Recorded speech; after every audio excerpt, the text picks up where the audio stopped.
Hello, everyone. This is Dr. Claire Moon. Welcome to another forecast. We're going to be looking at the second part of April today. Hold on one second. I always get so many pop-ups. I don't want to save the password. If you are joining me again, welcome back. If you are coming here for the first time, welcome. You can always over on the right-hand side of your screen, you can interact, engage in the chat box with the other astrology people. If you have a question for me, please let me know in the comments, in the chat box. If this is later, put them in the comments. I try to keep up with them. And if you have any other comments after this, you can always email me. I'm at www.aligninglightastrology.com. My email is aligninglighastro@gmail.com. So welcome. I hope everyone's been having a good April so far. We had eclipses, so we're going to reflect on all of that today. There's plenty to reflect on there. I mean, probably still eclipsey time. We'll be going, like I said, through the last 2 weeks of April. I don't think I have too much housekeeping. Booking, all normal. Please use the discount code for 10% off. It's Astrology Podcast. You can put it in the redeem coupon little button when you book. I'm not booked out too far right now. Other than that, I'm currently working on a workshop. I'm not sure. I kind of want to do it at the end of April. It feels like that's just coming so fast, though. Like May is going to be here before we know it. And I want to give myself enough time to have people sign up. But I want to do a workshop on Jupiter going into Gemini. It is something that, it doesn't start till May 25th. But Jupiter is in each sign for about 1 year at a time. So I want to get us prepared for that. Jupiter is going to be in a square with Saturn. So I wanted to do a workshop on that. So keep tuned in. Details coming on that later. All right, we got some people joining today. Hello, Annette. Hello, Debbie. Hello, Tracy. Hello, Claxon. Hello, Taria. Hello, Debbie. Welcome, everyone. Hi, Timothy. Hoot hoot. Okay. Oh my gosh. Oh, good. It's 1 p.m. here, which means this is a European friendly time. Yeah. Thank you for joining us today. Oh wow, and that's from London. So I am trying, I mentioned this last time, and I'm going to keep trying to get better and better about including kind of, I look at, I'm in the central time zone, but looking also at UTC or just universal time, which is around, Greenwich Man time, which is around like, you know, Western Europe, Africa. But then for my third point, I use like the furthest globally east you can go, which is about almost sort of AEST, Australian Eastern something time.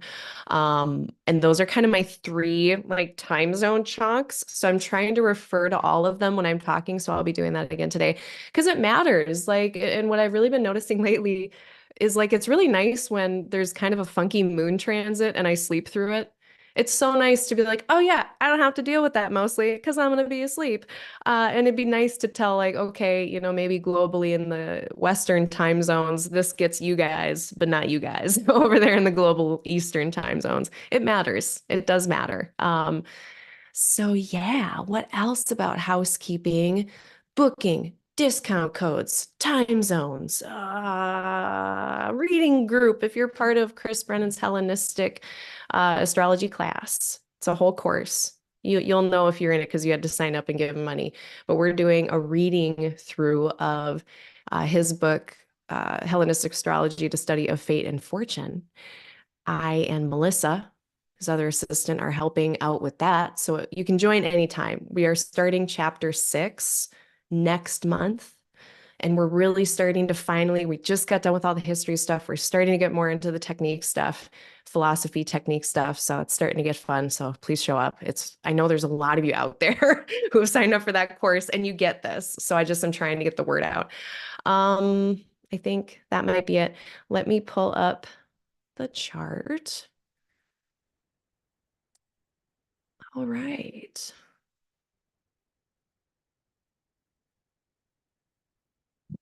Uno momento. So just some general thoughts Actually, let me just go through the dates of interest here. I'm just going to go through the whole month of April.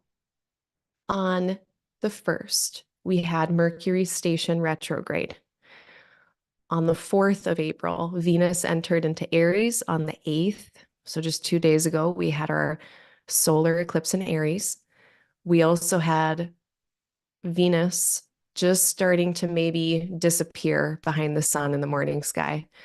On the 11th, which is tomorrow, as the date I'm recording this, Mercury will be Cazimi with the sun, conjunct with the sun on the 11th. On the 19th, sun entering Taurus. On the 20th, Mars entering Aries. On the 21st, approximately, Mercury will start rising in the morning sky. On the 24th, we get a Scorpio full moon. On the 25th, Mercury stations direct. On the 28th, Jupiter approximately starts disappearing from the evening sky. And on the 29th, Venus is entering into Taurus. It's a lot of stuff happening this month. Even just going through this 2 weeks, I've said this a lot. I started breaking up the month into two chunks because there's too much to talk about all at once. But then it's months like this where we end up, golly, if I look at everything, I'm going to be here as long as I would have been for a full month. There's a full month's worth of stuff in this 2 weeks. So to reflect before we move forward, let's first go backward.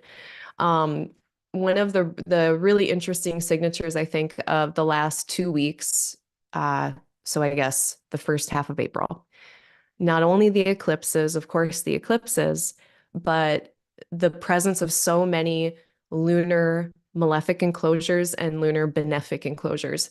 And it was like one after the other, going between the moon being enclosed by rays of malefic planets versus benefic, malefic, benefic. And it did have kind of this, I noticed at least, and maybe I was looking for it, so confirmation bias, but it did seem a little roller coastery. There was just these really high points and these really just tough points. Now we don't have as much of that going on coming up here.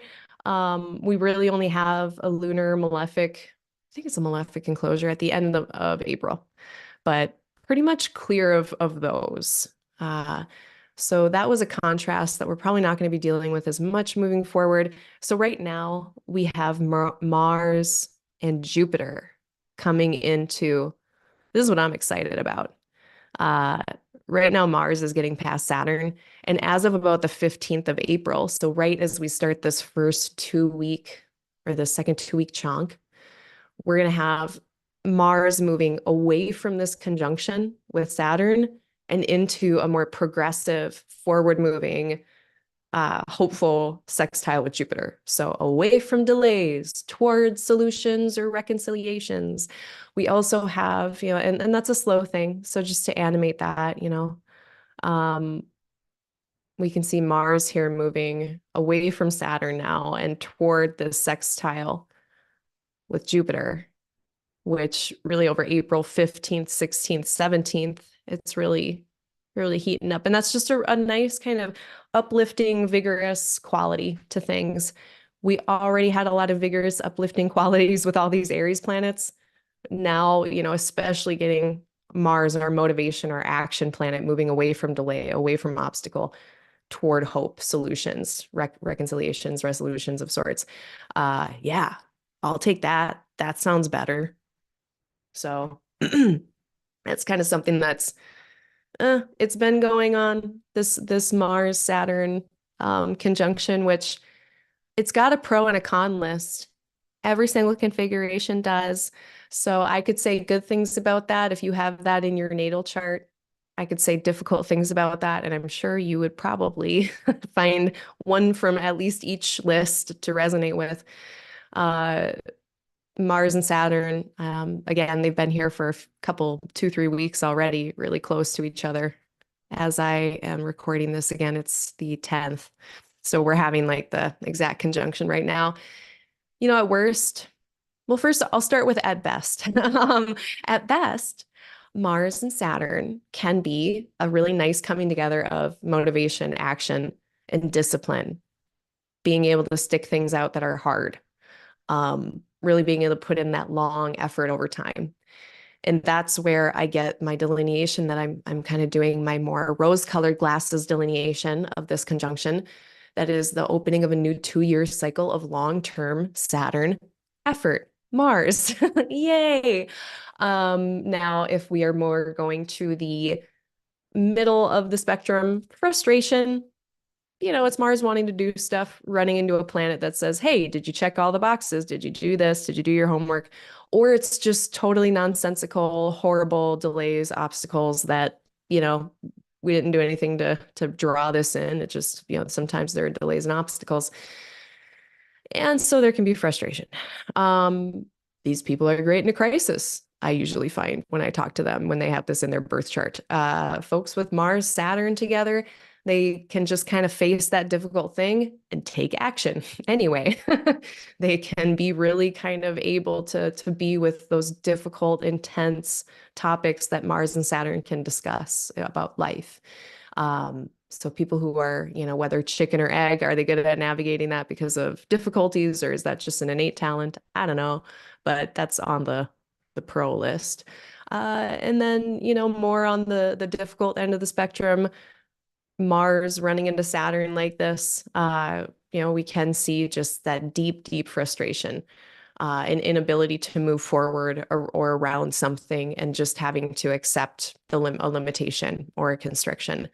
It can be, Austin Coppock always talks about it like a cycle of horror, which I don't disagree with.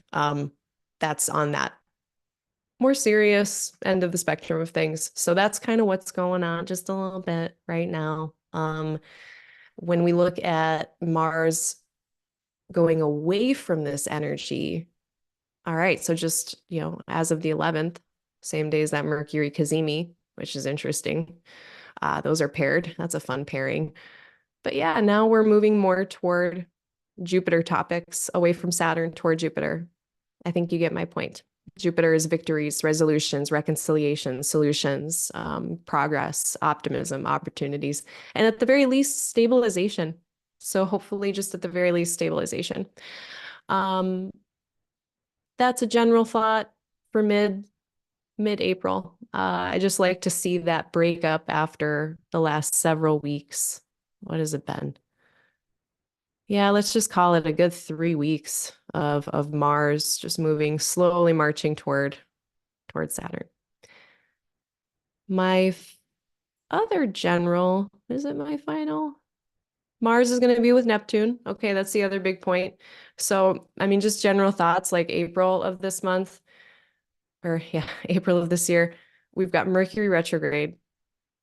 We've got our decision-making faculties in Mars with Neptune. Both of those things make, Mercury and Mars, Mercury, our cognating kind of prefrontal cortex planning brain. And then I think of Mars, I'm more the primal, instinctual parts of us, but also the decision making. I'm going to decide, I'm choosing that. I'm cutting away these other options and I'm moving toward that. Both of those faculties are kind of compromised this month. April's weird. March and April, weird. May and June, especially May, I really much more forward May. So, I think we really are going to need to hold tight with a lot of things in April. We're going to have to be patient, or at least as we're moving forward on things, just being really careful, going slower, because Aries is fast. So we want to go slower to be an antidote to that. Reading the fine print, and not to, I don't want it to like gaslight us or like have us second guessing decisions that, there's a lot of decisions where people think for a long time about them. So if there's stuff you've already been contemplating for well before April, this isn't what I'm talking about. This is more new things coming in, brand new things that are needing to be planned around or decided around. And those issues, maybe we need to be a little bit more careful around them because we do have this retrograde and Neptune, more confusing type of stuff around.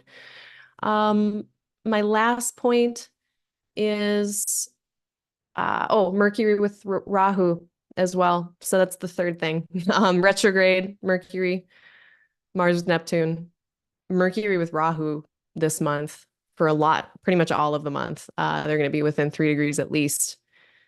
Let me actually just move forward and I'll show you what I mean here in Aries. Mercury's currently moving retrograde in apparent motion, and they're running into the North Node, who I call Rahu, which is from Jyotish, Indian astrology.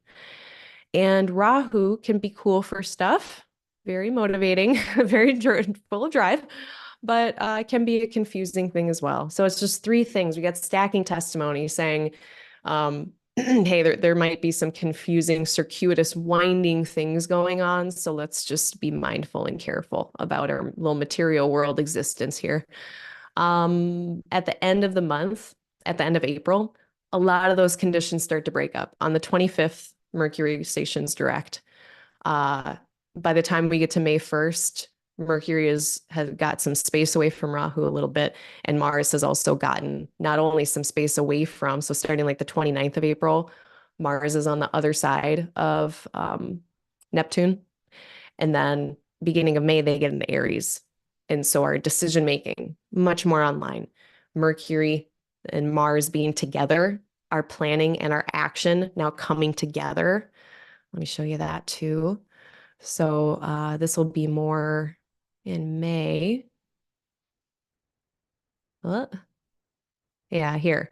So like we'll have Mercury direct tracing over its steps that it's already done in Aries. And then we'll get Mars there. And those two together, again, more in May. It's like a lot of the planning and the thinking and the things that have been a little bit winding or delayed or stymied for whatever reason in the Mercury retrograde. Now that's straightening out, as well as just Mars being here to guide everything. So just one more reason to say why April might be, we might have to be patient or more slow going. But just know that it does get better. And we can see that here in May.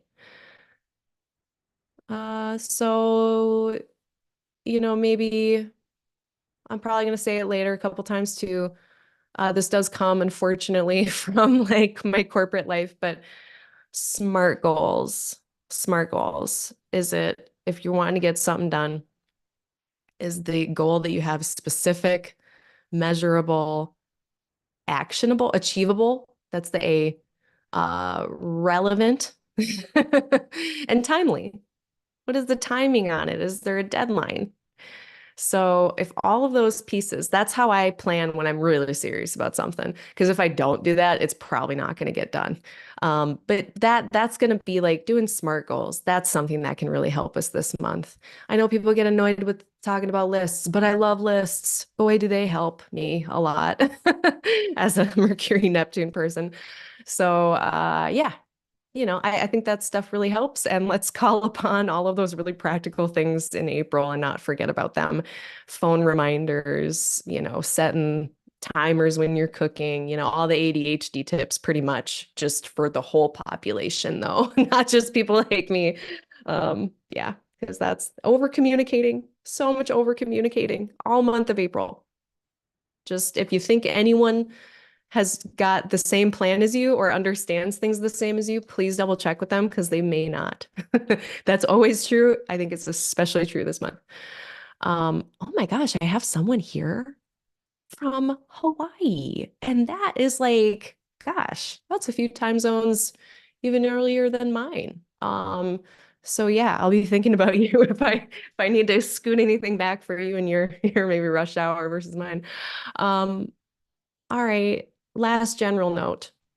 So this is something that I was wondering about today. It was pretty funny whether or not I should, and PS2, if anyone has any eclipse, actually, that'll be my last reflection point. If anyone has any fun eclipse things that they're willing to share, want to share, please put them in the comments or the chat.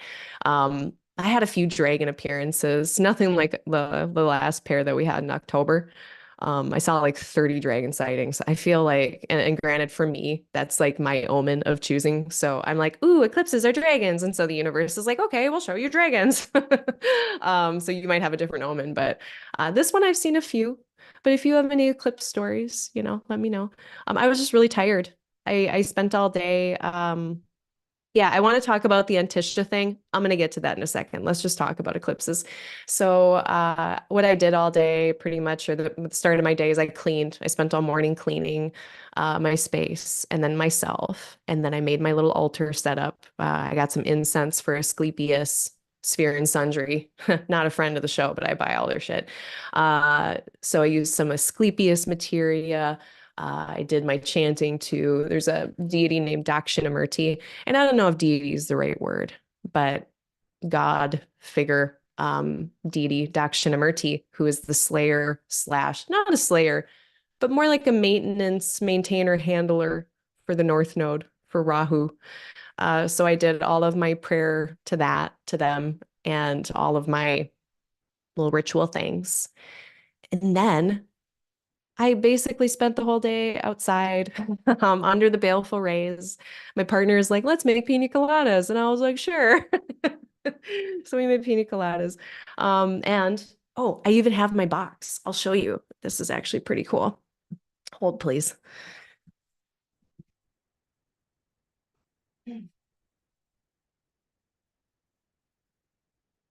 Okay, are we back? I made a box, so you can do this too. This is ancient technology, maybe. Any box will do, but well, I probably just doxed myself, but look at this. So you got a hole here. There's another, I actually made the same type of hole here. I covered it with tin foil, put a little pinhole in there. So you end up having your back toward the sun. And then, so there's nothing on this side, right? Okay. And then on the inside though, you got to put a piece of paper because the light's going to go through the holes, actually this hole there. And then it's projected onto the piece of paper, right? Like a little circle.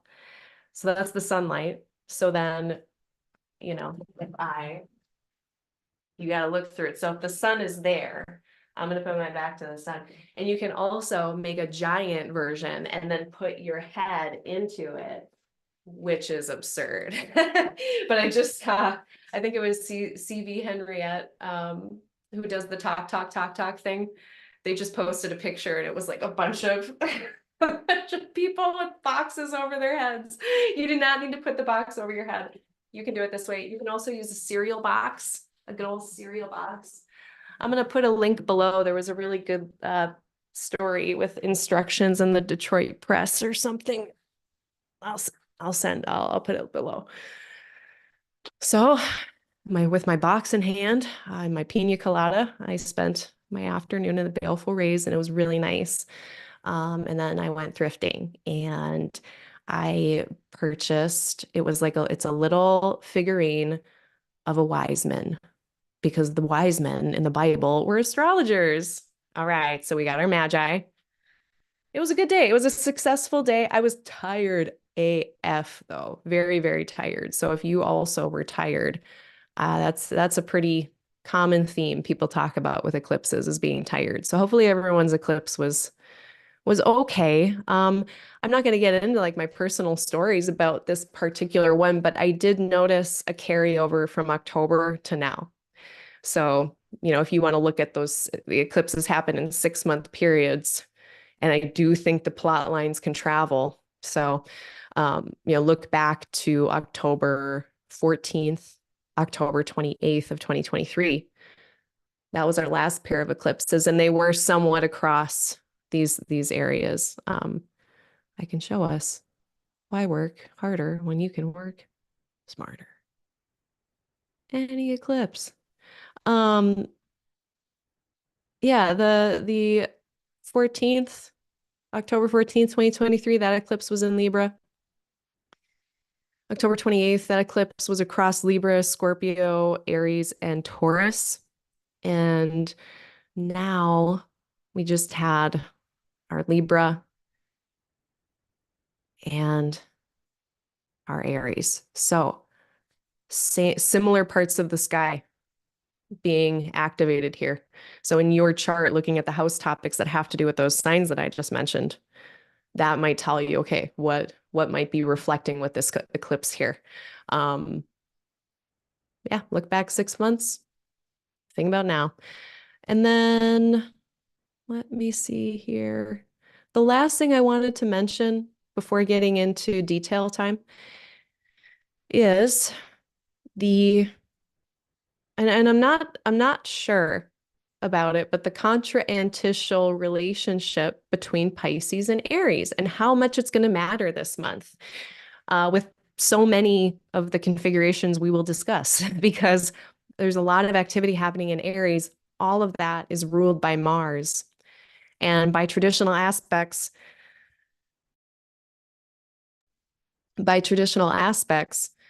this is an aversion. Mars cannot see into Aries and thus is not able to guide, resource, otherwise assist the planets that are in their home. But there's a little loophole where, usually when we think about ways that planets can relate, we think about, aspects and, the different elements that signs are and the different genders like diurnal, nocturnal, masculine, feminine, the different modalities, fixed, mutable, cardinal, planetary rulers, all these ways of relating. There's a whole other minor list of relations based on the amount of light at that time of year in that place, or the amount of time that it takes for the signs to rise above the horizon. So there's all these other ways that these different signs might have what we call sympathy or affinity with each other. And it's almost like I feel like the real world equivalent of like Aries and Pisces being in some kind of maybe relationship or communication or sympathy that they may not have otherwise because they're in a contra-anticial thing, which I will explain in a second. It's like that crappy tin can telephone with the wire that, you can, it kind of works. You can put it up against the wall or whatever. It's something like that. Like it's not a great means of communication, but it kind of works. And so this type of relationship they have, this one for Aries and Pisces is based on the fact that they have similar, hold on. I like just learned it not that long ago. So I'm going to check myself before I wreck myself.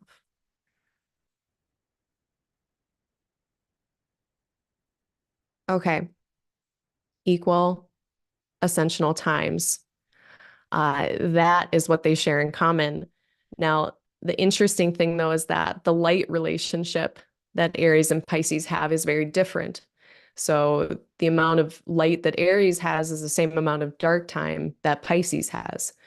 And so some people talk about contra-anticial relationships with planets being more adversary, like an opposition.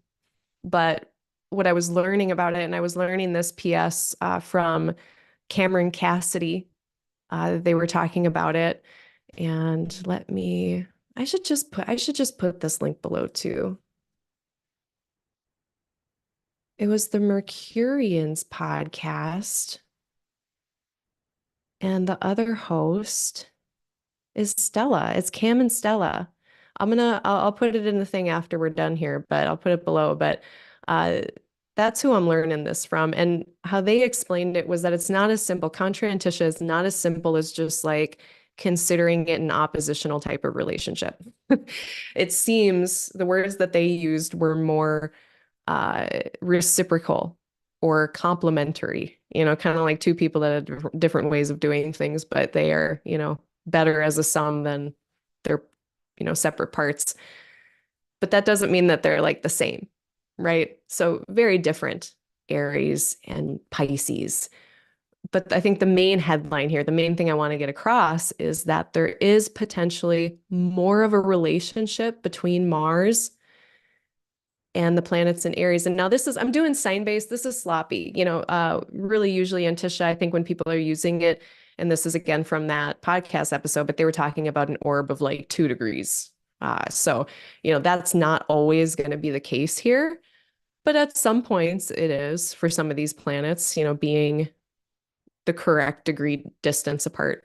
But let's just say, just very mildly by sign, there's something like that going on here, then we still have our at least our tin can telephone that we can try to have some communication with these places. So what this means then, one of the kind of, I think, one of the consequences of this for right now, especially, is that everything that's been going on in Aries it has been kind of ruled and in communication with a Mars who's very delayed, who's very much running up against all these obstacles and things. And so, yeah, like if you feel like progress has not been made that much up until this point, or there's some things that you wish were moving faster that are not, that does seem correct, I guess, in a sense, in terms of as above, so below, as above. That is fitting. And that's why I'm extra excited for when Mars gets past Saturn. Maybe that says something about how these Aries topics, the house topics with Aries are going to move forward. Or, the other Mars ruled place, the Scorpio ruled stuff in your chart, that too may move along a little faster now that Mars is going to be on the opposite side or the other side of Saturn.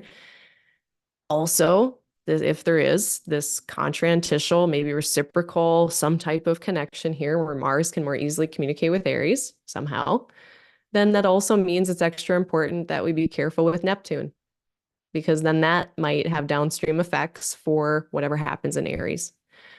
So, I think that's the last of what I wanted to mention for general things. Hello, Zachary. Welcome. Hello. And I'm actually going to just throw in this link into the chat in case I forget. That's the one I was talking about. Okay. So if we want to go to the 15th,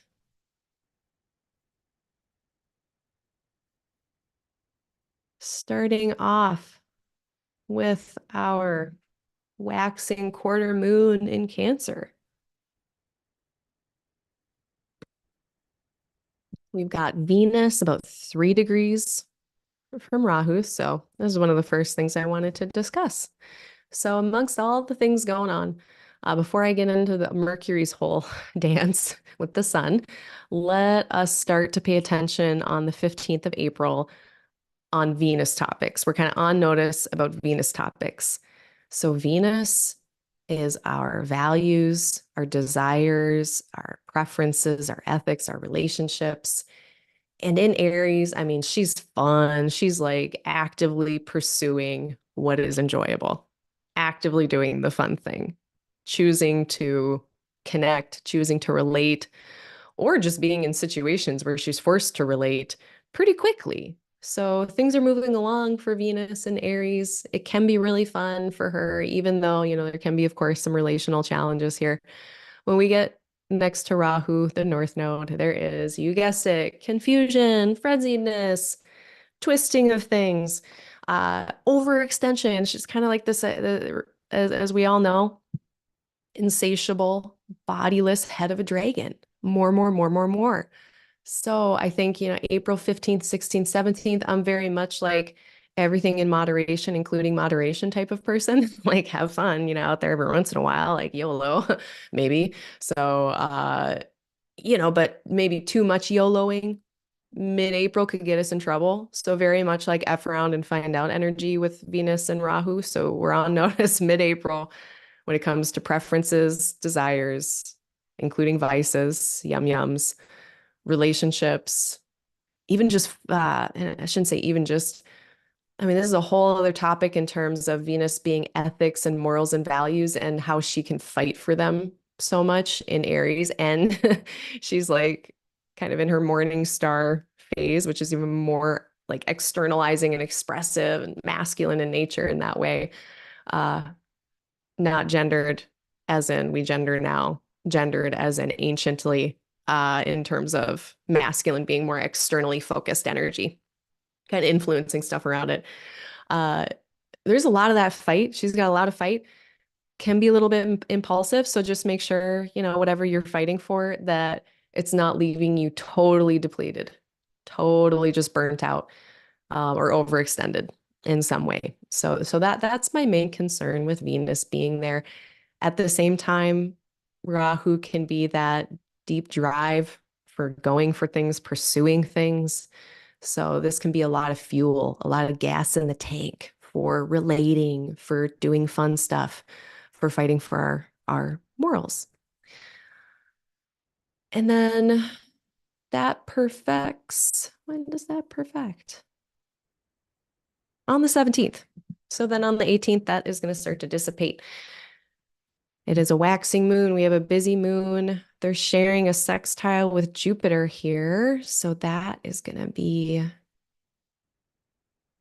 earlier in the day on the 15th for the global. So yeah, in Hawaii, you'll be asleep for this probably. But this is nice. Little moon sextile Jupiter action there throughout the 15th, depending on where you are in the world. And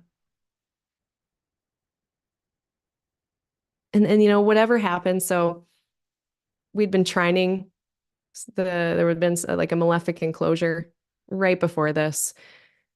I think I mentioned it last time as, you know, not one of the strongest malefic enclosures because it was the moon getting a trine from these two, which isn't that big of a deal. It's not the end of the world. That being said, the energy that the moon gets after that, which was like on like the 13th, 14th, I think somewhere in there must have been.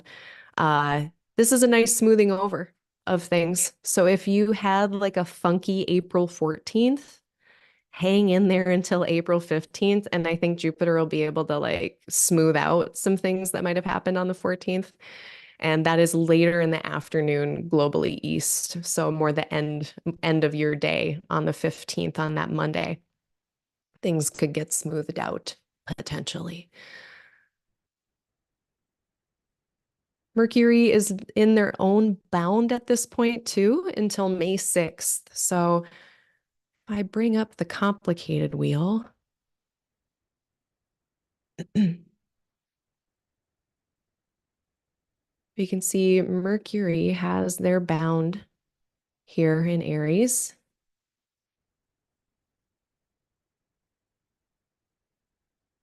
There it is.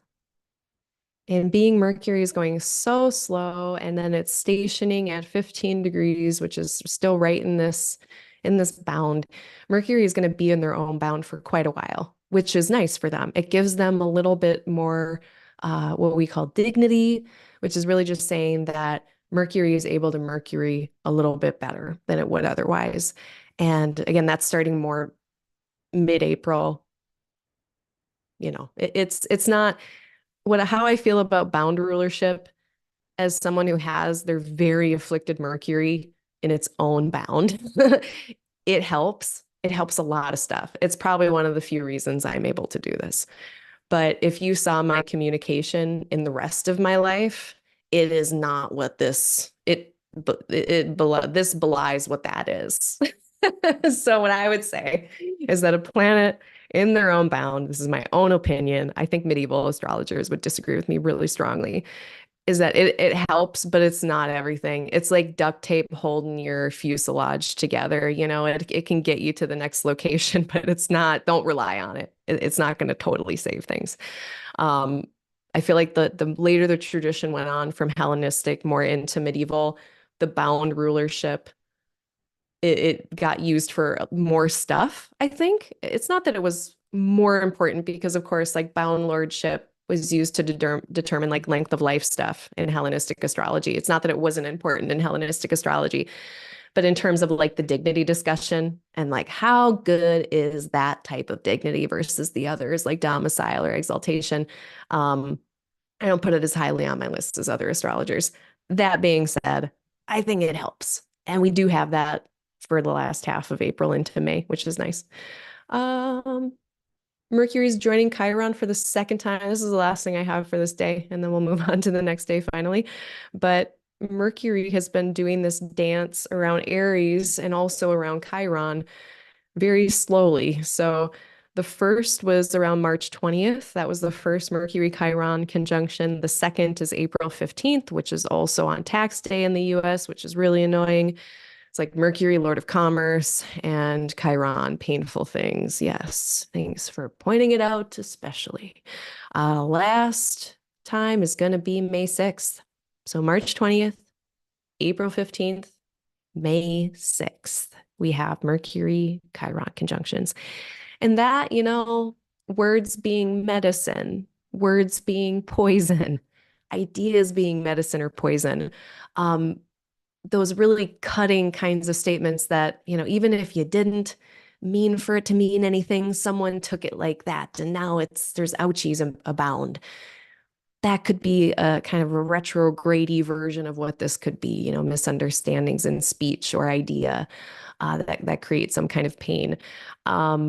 This could be just the expression of these themes. So, we know that Chiron was this wounded healer. They were very sadly rejected by their birth family and ended up having this path that had a lot of difficulty for them, but was also this kind of initiation and impetus into becoming this major healer, mentor, teacher figure.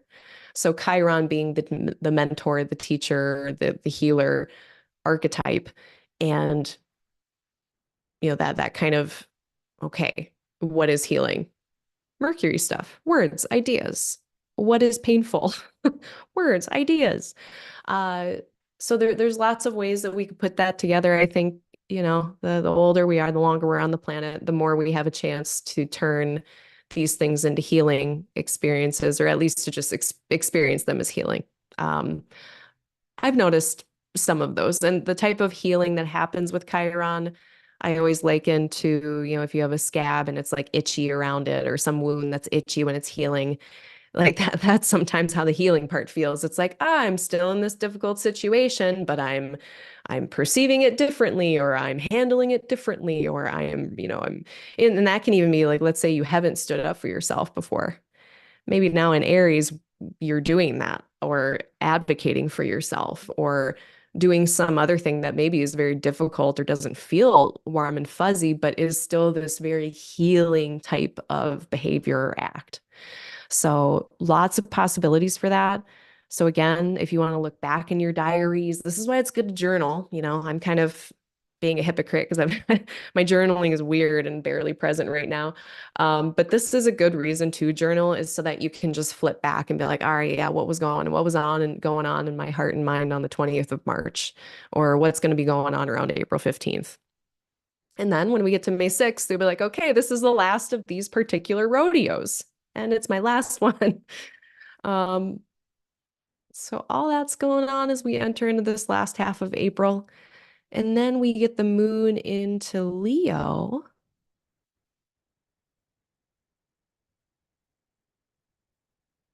And we do contend with this little opposition with Pluto, which we have every single month.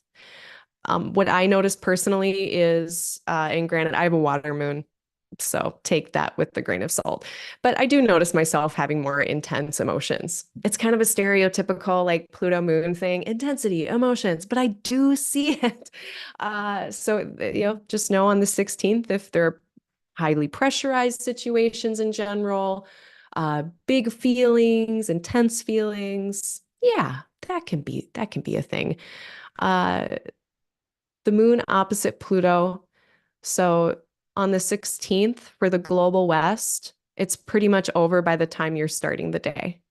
If you are in universal time, that is going to affect your morning on the 16th, that moon Pluto thing. So it's like if you have a meeting with like someone at work and it feels really pressurized or like, nah, um, it could be reflected by this.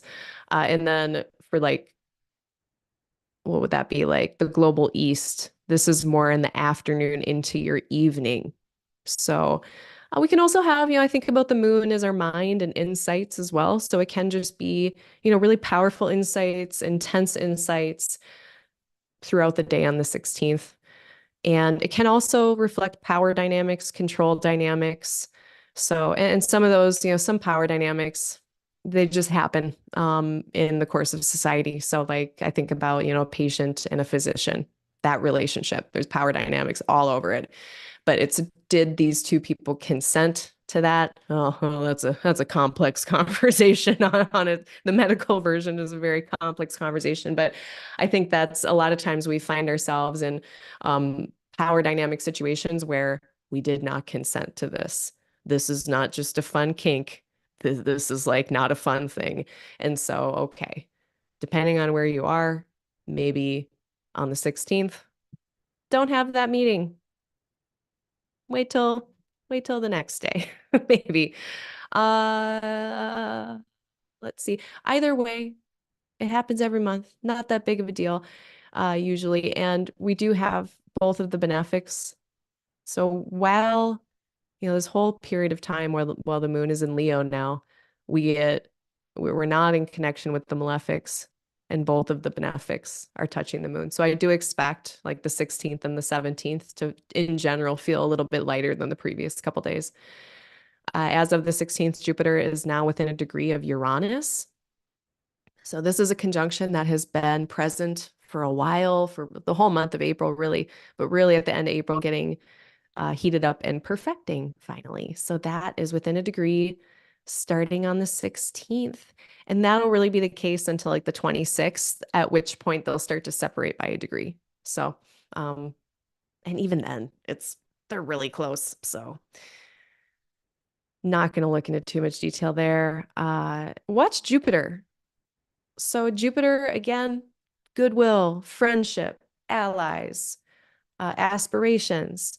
It is all of our faith, our hopes. It is learning, understanding. It's that teacher, student, mentor, mentee relationship. But Jupiter is also the lord of some topics in your life. And so for this theoretical Capricorn rising person, I'm also curious. All right, so with all this cool Jupiter stuff, growth, expansion, etc., maybe there's sudden growth, sudden opportunity. Maybe it's unexpected opportunity, unexpected progress, unexpected insight or understanding.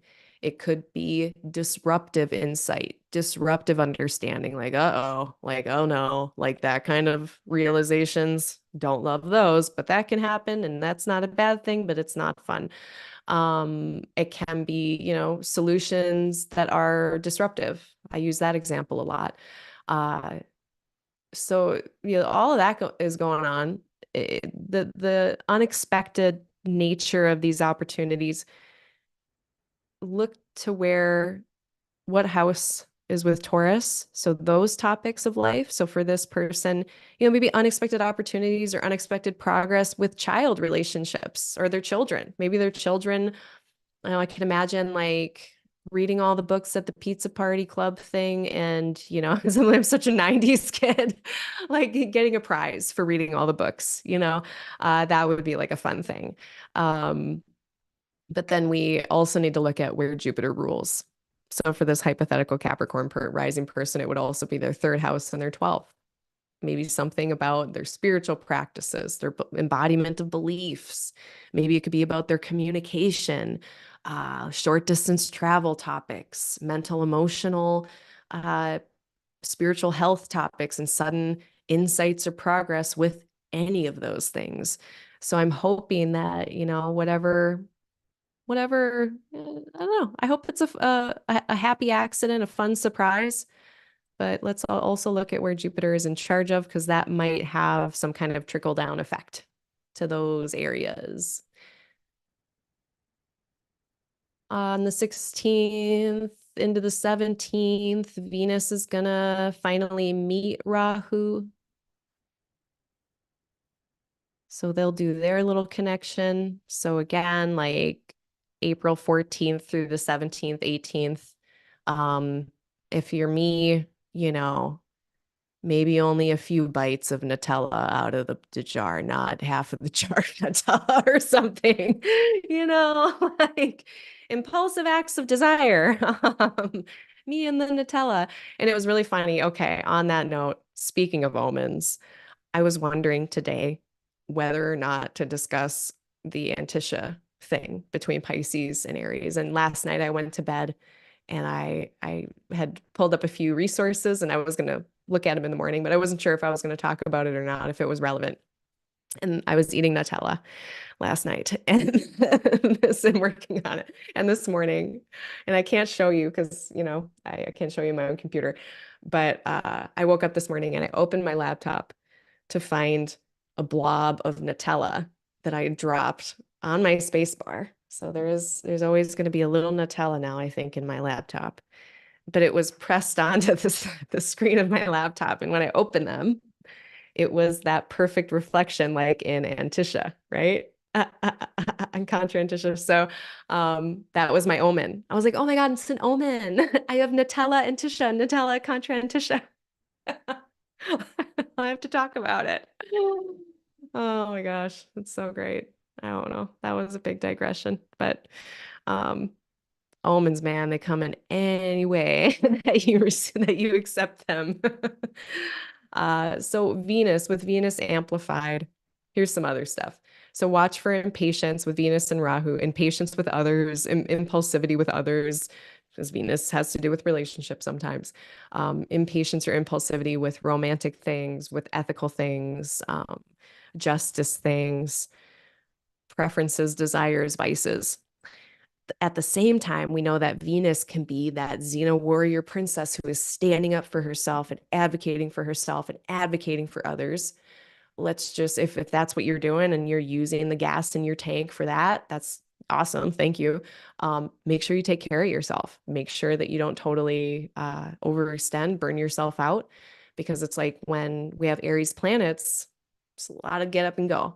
So, we got to be discerning about what we're getting up and going about.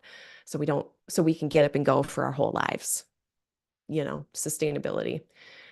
I think that's all I have to say about the 16th, 17th.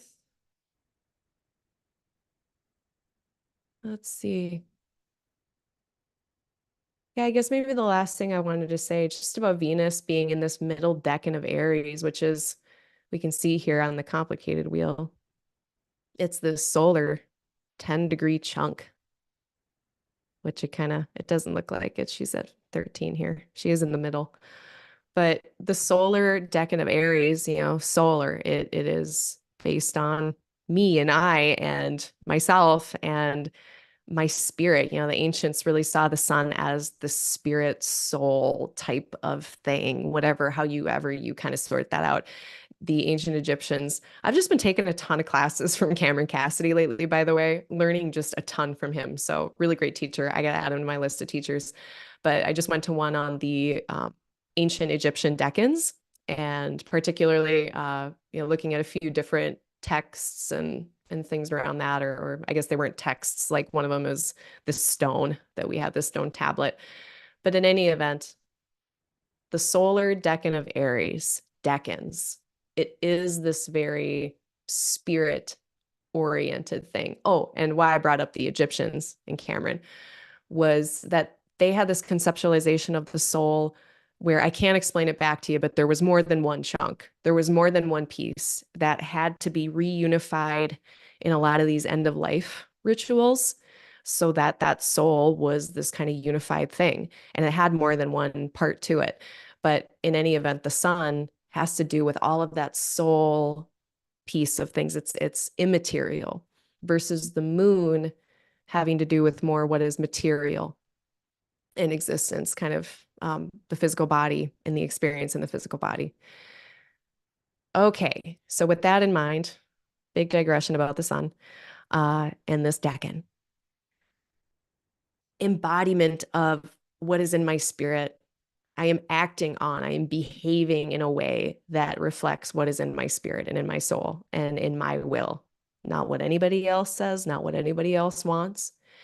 And so with Venus here, that's really interesting, because now we're trying to bring that into our relationships. And that is actually a very necessary part of healthy relationship and healthy conflict. So I think Venus here really wanting to embody what she has to bring to the table, but also in a way that, doesn't leave her offside, forgotten, abandoned in any way. But also hopefully we can balance it with some of that Libra. Okay, is also room for someone else. Another way I was thinking about this whole kind of Pisces, Aries, self, the solar decan, where so much activity just happened. And this embodiment of self, where we also have Pisces, where there's a lot of action, which is that whole collective notion. And how do we reconcile the two? And how is Venus trying to reconcile the two? That classic just Venus, Mars. How do we have agency, autonomy, independence, but together, right? And one way that this came up, I was listening to Ram Dass, and he was trying to explain how he felt helping his ailing father. And he discussed it in terms of it's like, imagine your body and your two hands. And let's say one hand is going towards something hot, and then the other hand reaches and grabs it away. Like, there's no question whether or not you're going to protect your own hand from that fire. Of course you are. In the same way, there's no question that I'm going to help or assist this other person, just like I would help or assist my own hand, you know? So how do I understand the separateness, but the connectivity in there as well? And I think that's something that might be that a lot of us might be wrestling with, you know, maybe as we're trying to assert ourselves, have our space, have our individuality in the house topics that Aries describes, while trying to be, you know, in community with the world. So big digressions everywhere. Let's go to the 18th. So on the 18th, Moon is going to be in Virgo. So now that the moon's going to be in Virgo, now that Venus has been with Rahu, she's going to start heading toward Mercury. So let's get into that. And once the moon enters Virgo, which happens at 9:10 in the morning Central Time on the 18th, it's immediately opposition time with the malefics. And so I imagine the 18th, the 19th, and the 20th, they could be really constructive. I think part of this is just kind of, it's grindy and it's crunchy, but it's constructive. And that's because we have Jupiter in a nice aspect with the moon and the malefics. The Jupiter is also breaking up a bit. Is it breaking up? No, maybe that's later. Never mind. But I do like Jupiter being able to see all of this. And so my delineation was originally like, well, maybe it's a mind your own business day on the 18th, 19th, and 20th. And maybe it is. At the same time, it looks very constructive. It's like grinding away and getting a lot of hard work done that you know you need to get done and in a detail-oriented way. And, you know, in the pursuit of something that's beneficial. But yeah, like if this is like, if I have something, I always use the example of just like asking something for someone or asking for something from someone. Or asking for help or applying to a thing or anything where you want like a positive response, like the probability decreases when we are running into an opposition with Saturn. And so, you know, again, like I don't want people to be doing all of their requesting during the 18th, 19th, but like at the same time, not the worst weather we've ever had for it. So moon entering into Virgo then on the 18th of April, that is going to be later in the day in Universal Standard Time. That's more your afternoon into the later evening, the further east that you go. Yeah, potentially mind your own business days. And then the Sun Pluto square is also going to start to heat up, or it really, yeah, it pretty much is at this time as well. So it's like we've got the moon getting kind of these pressurized rays from Saturn, intense rays, and then the sun also getting kind of an intense aspect from Pluto. So yeah, the 18th and 19th, kind of a little bit of funkiness I'm detecting there potentially. But yeah. On the 19th, we do get the sun into Taurus. So the first thing the sun will experience is this Pluto square. But then after it breaks free from that, then it's moving toward Jupiter, which is very nice. It will have to deal with some of this overcoming energy, overcoming just meaning earlier in zodiacal order. So those planets have a bit more of a stronger say in the conversation, for better or for worse. While that is true, while, you know, Saturn and Mars's energy is kind of coming down on Jupiter a bit, it is a sextile. So whatever kind of relationship that is happening here, sorry, I don't know if I got on Jupiter, but the sun is going to be receiving this sextile. Some ancient authors said that that meant that those malefics cannot do any harm. Others felt that it just mitigated or diminished the harm that those planets could do. Either way, a sextile. I love to see it. So that's that relationship that the sun will have. Of course, the sun will no longer be with Mercury and Venus, so that those conversations are done. Sun moving into a much slower place.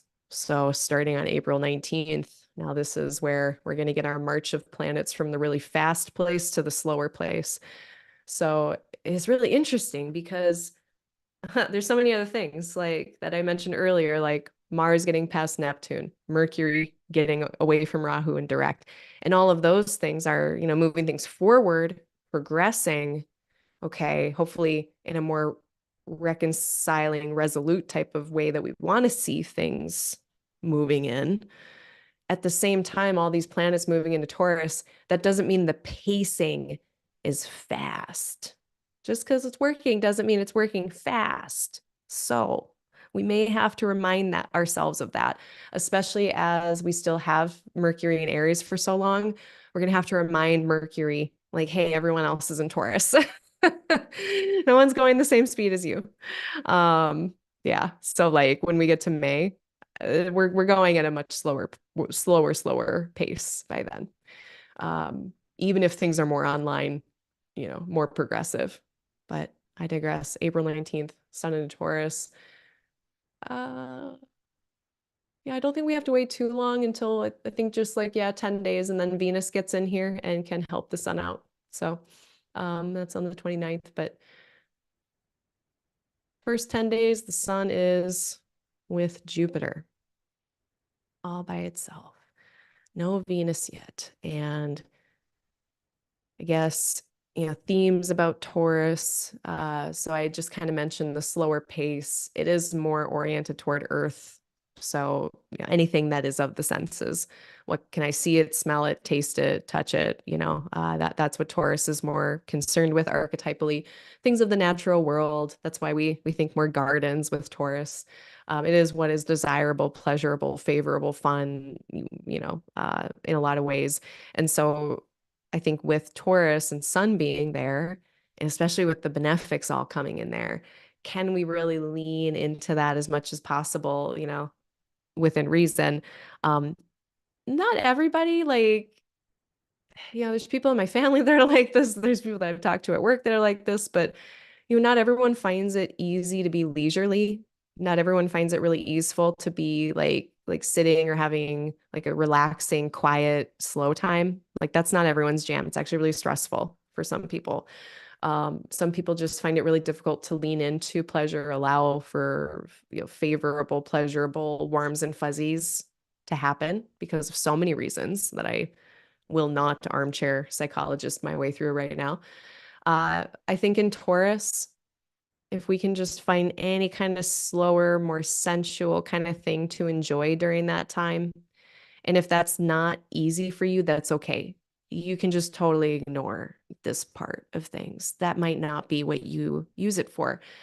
Taurus is also about routine and maintenance. And, it's like I'm cultivating something.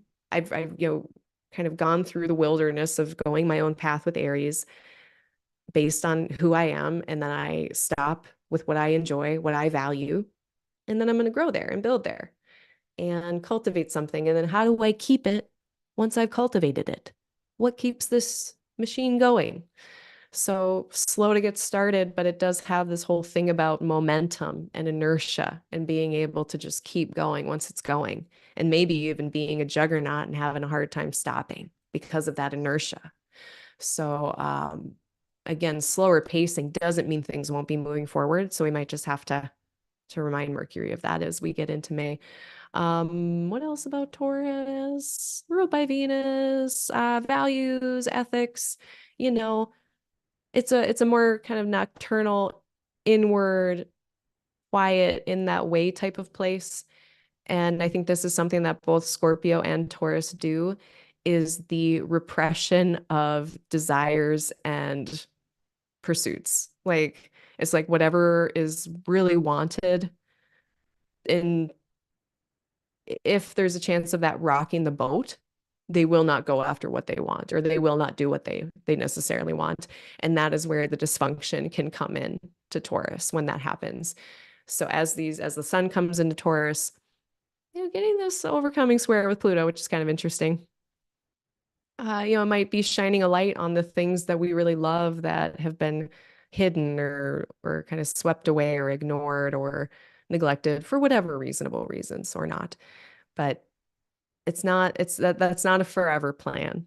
That is not a sustainable plan. So how do we engage with our desires in a way that works? The sun in Taurus can help us do that and figure that out, and not letting any kind of, I think this sun Pluto square, it's like letting our ideas or ideologies or the ideas or ideologies of others get in the way of experiencing what my soft animal body, Mary Oliver, wants me to do or feel or whatever. So there might need to be some adjustment there, some change, some pivoting. I think for me, just giving myself as an example, I'm Aquarius rising. I can imagine like Pluto, I can tell that I'm supposed to, like, not supposed to, but there's a lot of expression that wants to come out of me and I haven't figured out how to do it yet. And Pluto's like, we got to figure out how to do it. And then the sun is like, yeah, but I would like peace down here in Taurus. I would like peace. How do I round that square? So, even just simply looking into some house topics that of Aquarius and Taurus and the sun and Pluto there might be showing how those areas of life are butting heads a little bit and what adjustments we might need to make things work a little bit better there. Uh,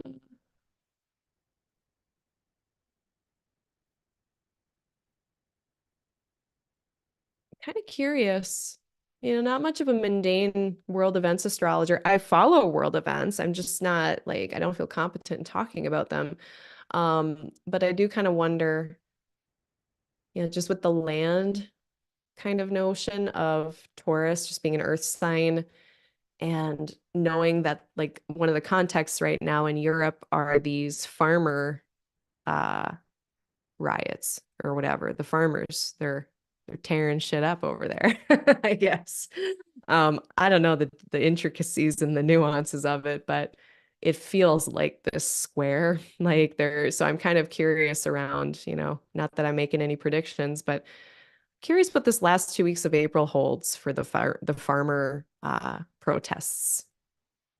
Or any protests about land. In America we've got land back. I don't know if Canada's doing that too, but the indigenous populations and the lands that were stolen from them. I wonder if this will be kind of a flag in that story, in that narrative. Uh, Mercury-Venus conjunction on the 19th. So this Venus-Mercury conjunction, it's fun. These two in Aries, how much fun is that? It looks like, being able to just try things, be adventurous, whether that's, just in your daily life, whether it's in the kitchen, in your conversations, in the bedroom, wherever Aries falls for you. This could be a lot of fun energy. Variety is the spice of life, and Mercury's been retrograde, so we're trying new things. So I think there's a lot of kind of fun exploratory things that this could be, but it's also, especially with Chiron here, getting ourselves into trouble with words, getting into little kerfuffles because of a miscommunication of ideas, um, and all in a way where maybe going too fast had something to do with it. So as long as we're being mindful, keeping an eye on ourselves, not overdoing it, then I'm not too worried about this type of energy. But uh, yeah, just with Mercury retrograde, Chiron is there and Rahu is there, and Venus is not well resourced as she usually is to navigate things like how she might like to. She might be put into some uncomfortable situations. So, if you do find yourself in uncomfortable relational situations, the words might be either the key or the crux. So choose wisely. And again, that is pretty much all of mid-April. It perfects on the 19th. And then you can see like even by like the 21st of April, Venus is already on the other side of those things. But sure, look at this though. So Venus is with Mercury retrograde, and then she goes to Chiron. So that's the conversation she's having. And so, yeah, again, that potential for healing. Mercury retrograde, maybe things about the past. Mercury retrograde can be trying new things, but it can also be things coming back from the past. So discussions that, maybe they are about things that aren't new, but maybe this is a good time to heal around them. When it comes to like creativity, creative self-expression, same things. Might be difficult, but super healing. That is like, what is that? Like the 18th and 19th? Yeah, 18th, 19th, 20th. And those are also the days we've got that Virgo moon. It's also the days we've got this Pluto sun square. Oh God. Yeah, the 18th, 19th, 20th. I don't know. It might be mind your own business days. On the 20th, Jupiter conjoins Uranus. So on the 20th, 21st, Taurus, Sagittarius, Pisces. Disruptions, interruptions. Also insights, breakthroughs, opportunities. So that could be something too to consider if the 18th and 19th are weird. Kind of curious what happens on the 20th when the moon is in a trine with these folks. So we get kind of a direct contact here. So moon is at 20, 21, Jupiter, Uranus at 21 degrees. That's a beautiful trine on the 20th.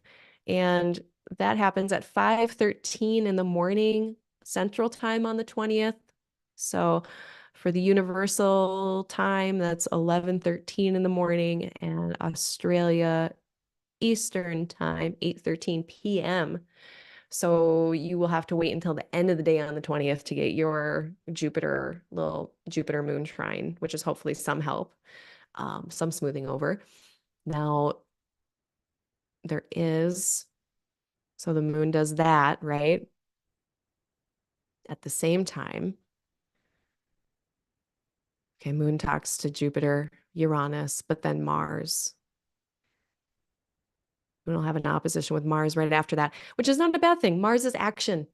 So it's kind of like getting the answer and then being able to act, getting the smoothing out. And then I don't know, but Mars, it doesn't have to be bad. It can just be action. I'm taking action. I'm putting in effort. It could theoretically be some kind of needing to cut something away. It's like, oh, I have the answer, and one of the solutions is getting rid of this certain thing or not investing my time there, kind of placing my effort differently. That could be part of this negotiation. But yeah, I don't know. It all feels very constructive, productive. And then the moon after that opposes Neptune. And so it's almost like, okay, I tried this potential solution. Now I don't know if it's going to work, or we have to wait to see if it's going to work, because that opposition with Neptune is generally uncertainty. So again, that's the 20th. Very interested to see what happens that day.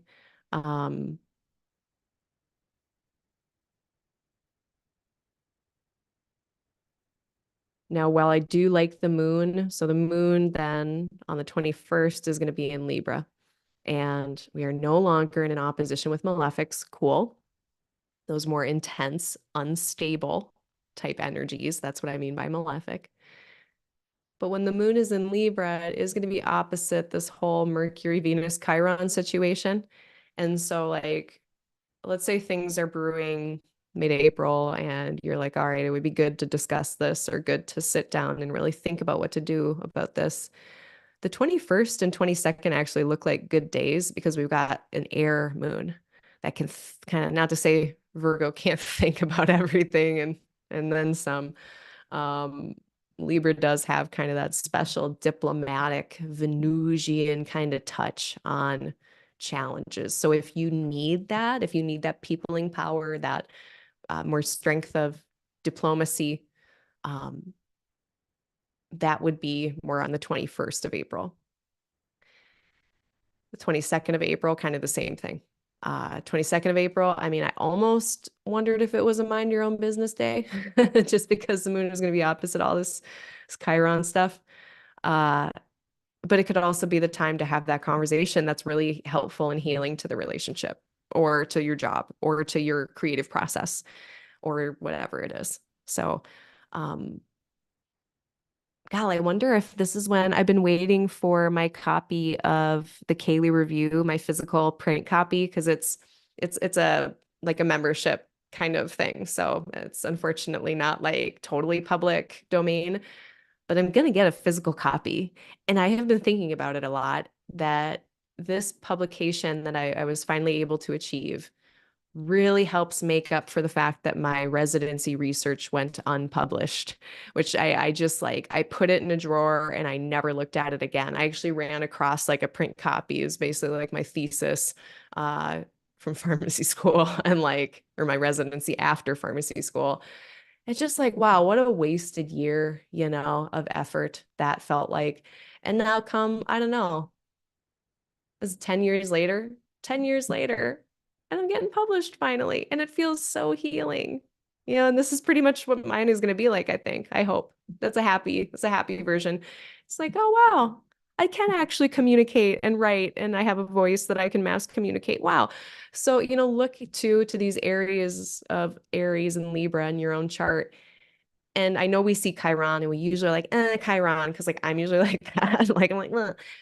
But I do think that there can be some happy stories that come along with this as well, even if they were preceded by some difficult ones. All right, let me check in with the chat here and we'll keep charging ahead.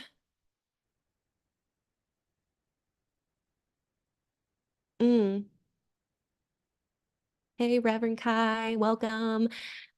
Annette asks, any sense of how long the funkiness will last if Jupiter is at 1927?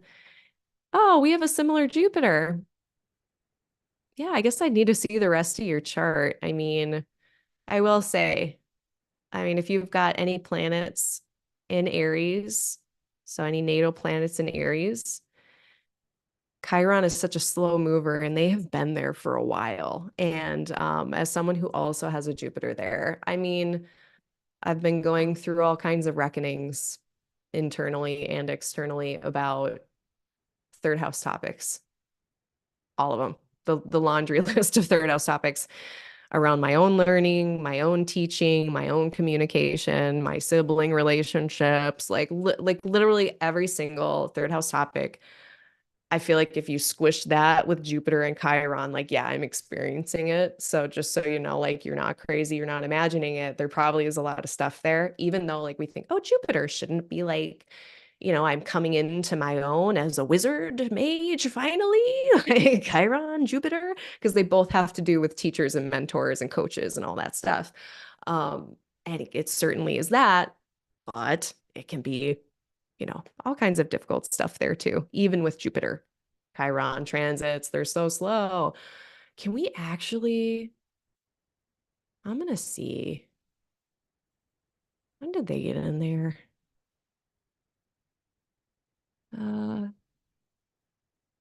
God, it really was. No, they kind of fiddled around at the border here for a little while, it looks like. Um, yeah. Looks like Chiron got in Aries around 2018. And it's gonna leave in 2026. Late 2026. 2027. So what is that? 2018 to 2027. That's 9 years. Yeah, that's almost a decade. So yeah, my condolences. And then Venus return. Any advice? I mean, a Venus birthday. Happy Venus birthday to you. I always just think like, what do we do on our sun return? Our usual birthday, like when our sun returns to itself, it happens once a year. We are usually celebrating ourselves, thinking about ourselves, talking about ourselves. Other people are talking about us, like everyone's throwing a party for us. And it's like the sun, like my spirit, my will. What has the will carried me through this year? What have I accomplished? We do our kind of look back, our review of the year of all the things we've kind of where our will has taken us. And then we usually reflect like, what would I like to do next year? Where would I like my will to carry me over the next year? So then if we think about Venus birthday, Venus return, and that happens a little about once every year, a little less, a little bit less, more. I think it depends greatly actually. But yeah, she's around the same speed as the sun, a little bit faster. In any event, whenever you have your Venus return, reflecting on, all right, over the last about a year, what have I learned in terms of my values?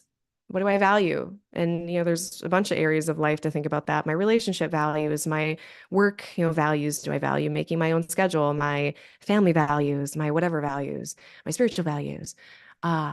Is the time to reflect on your relationships.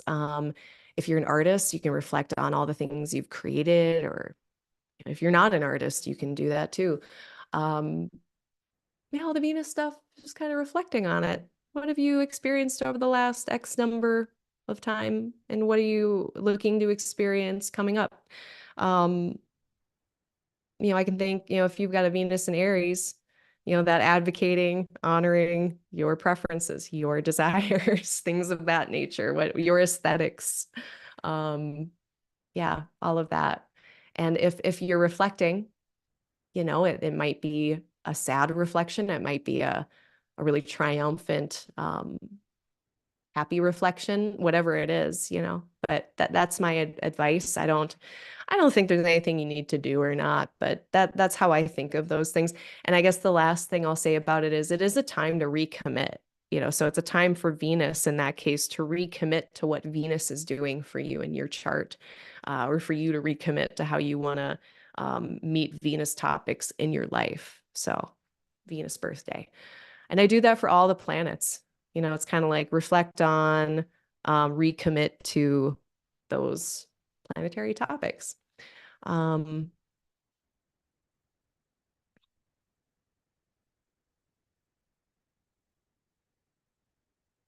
Okay, Annette says they're having, there's an election there in early May. So that's very interesting. Yeah, with just the Sun Pluto square, even just by sign for like the whole month of May.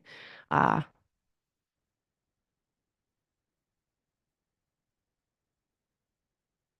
Very interesting. Thanks, everybody, for your contributions and questions. I guess like planetary return, I mean, just thinking about a Saturn return and the Sun return example, like those themes are really loud. So let's just put that in there too. Like those themes maybe are louder for you. Like you're really seeing what your planet is doing in that sign, and that's being reflected back to you while that planet is doing the same space in transit. And you're getting a kind of front row seat for those energies and be like, okay, that's what I'm dealing with all the time in my birth chart. It's a little bit more front and center during the transit. Potentially. So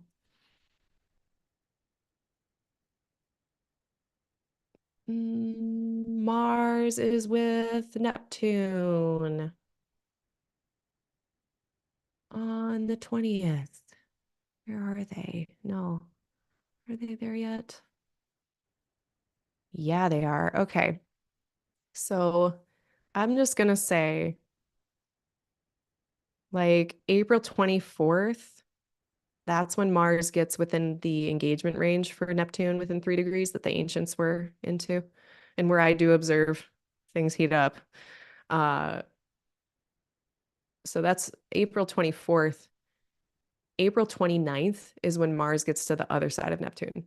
So these 5 days, like April 24th through the 29th, Mars stuff should probably be on notice a little bit, including the Mars ruled stuff in your life. So for this theoretical Virgo rising, their eighth house topics and their third house topics, I would, if it were my chart, if I were this Virgo rising, I would be being more mindful about what I'm saying, who I'm sharing it with, driving, short distance travel, being careful around decision making, relating to others, my relationships, my partnerships, exchange of resources, commitments or oaths being made or anything like that. So really just Mars decision making. 5 days, be careful, read the fine print, especially in this last very martial part of Pisces, that Mars and Neptune. It very much feels like an oath, a devotion. It's a very devotional place. I have my moon there. I have devoted myself to the wrong thing, exactly like Austin Coppock talks about in the 36 Decans work. It is so true. So just being careful about what you devote yourself to. This is also, I mean, when I think about the good things about Mars and Neptune, I think about inspired action. Uh, just that action and effort towards something really aspirational or even idealistic, but moving toward it anyway, which is great. There's nothing wrong with that. There's nothing wrong with inspired action or moving forward on spiritual or artistic pursuits. That this could be great for that. When it comes to making oaths or devoting yourself to something, just be careful around this time. Wait till, if you can, May, if you can. I know it's a luxury. Sometimes things just, life happens. Not everyone's an astrologer. So like people are doing things at all kinds of crazy times. Yeah. And like if, that's the thing too, like with Pisces and Virgo both, there is this, whatever the etiology, whatever the origin it comes from, there can be this fixing versus accepting discussion. Do I fix it or do I just accept that it's there? Do I help them? Do I not help them? Do I martyr myself? Do I not martyr myself? So, just making sure around this last week of April, if you're feeling really inspired to intervene, feeling really inspired to act or behave in a certain way, that Mars Neptune thing, make sure there's consent, make sure it's like they agree with your plan of how you're going to help, make sure there's agreements on the thing that is being devoted to. Yeah, because there can be confusion. And I mean, I guess maybe the last thing I can think of with Mars and Neptune is that thing that if you have this in your birth chart, you probably know what I mean, of just having to move forward and not knowing the next step and the next step and the next step. Really just having to be with uncertainty, which is so uncomfortable. Brains do not like uncertainty. Our brains are machines. I feel like sometimes our brains were evolved solely to get rid of a feeling of uncertainty. Like our brains want to feel certain so bad. We have a bunch of like heuristics and like labels for things and concepts to try to like organize stuff. So in our brains, we try to predict everything and anticipate stuff and make assumptions. And all of this is protective, but it's all just sometimes a false kind of bid to have certainty that's just not going to be there. So, this end of April, it could just be that moving forward energy with the uncertainty and just how do I stay comfortable or not comfortable, but how do I just stay with that, even though it's uncomfortable? And then knowing too that that is not forever. And once we get into May, we get Mars away from Neptune and into Aries. That's much, much more clarity, certainty, surety. Now, whether you're right or wrong, or it was a vetted plan, that's a different question. But do we feel clear in doing it? Do I maybe feel that sense of uncertainty going away? Yes, and I am looking forward to that. So let's go back and see what else I missed here in this last 10 days of the month. So Jupiter's with Uranus on the 20th and 21st. Mercury around this time, it gets 15 degrees away from the sun. And so Mercury starts their rise in the morning sky. They're still pretty slow. And so the sun is moving away from them. And as this gap widens, the probability of us seeing Mercury in the morning sky increases. And with Mercury becoming visible, then, okay, so after April 22nd, then if we've been waiting for news, if we've been waiting for information to travel, to buy or sell, those things start to be moving forward more apparently or obviously.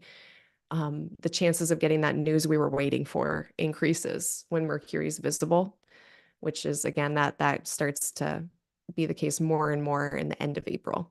Mercury being visible, they are within a degree of Rahu at this point. They are still retrograde, so it's kind of like it could be that desire, like you get the news or you are just really having a hard time being secret about something that you've been secret about, like, because Mercury under the beams, it's holding things closer to our chest. It's not sharing them, or it's just that we don't know them or we don't have the news.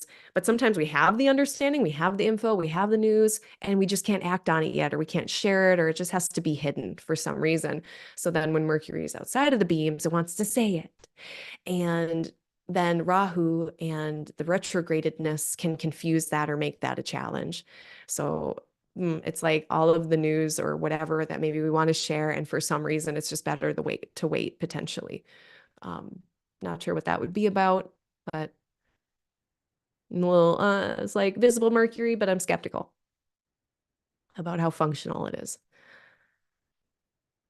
I just, for notes for this period of time, like April 21st, 2nd, etc., this last decan, this last 10 degrees of April, or 10 days of April, having beginner's mind, not like, I feel like that, no, now I'm projecting, but my Jupiter in Aries sometimes can be pretty quick to think it knows something. I can catch myself, notice myself, be like, yeah, I really did think that was the case. And I was very quick to think that and believe it, and that was not the case. So, that kind of constant beginner's mind, there's always something to learn. I could always be wrong. Reading the fine print, the Mercury retrograde protocols, not scheduling yourself back to back, not over scheduling yourself, remaining open-ended on things instead of putting them into stone right now. Now, Mercury again with Rahu, that dialing up, that amplifying, just maybe you're doing a lot of cognitive labor. Maybe you're doing a lot of verbal work, doing a lot of talking, listening, all of that stuff with Rahu dialing up Mercury. So then making sure we're not getting mental burnout, mental fatigue around April 22nd, April 23rd. Really this whole station, I can see that Mercury stationing. It's like a lot of communication, a lot of travel, a lot of Mercury stuff, and it's like too much. So then confusion happening just because statistically speaking, our batting averages can only be so good. And yeah, more means just statistically more challenge, statistically a chance of balls being dropped, things being lost or misunderstood. Over communicate. Yeah, and like, I usually recommend, like, the best way to use this information, I think, is to put little notes to yourself in your calendar. That's what I do.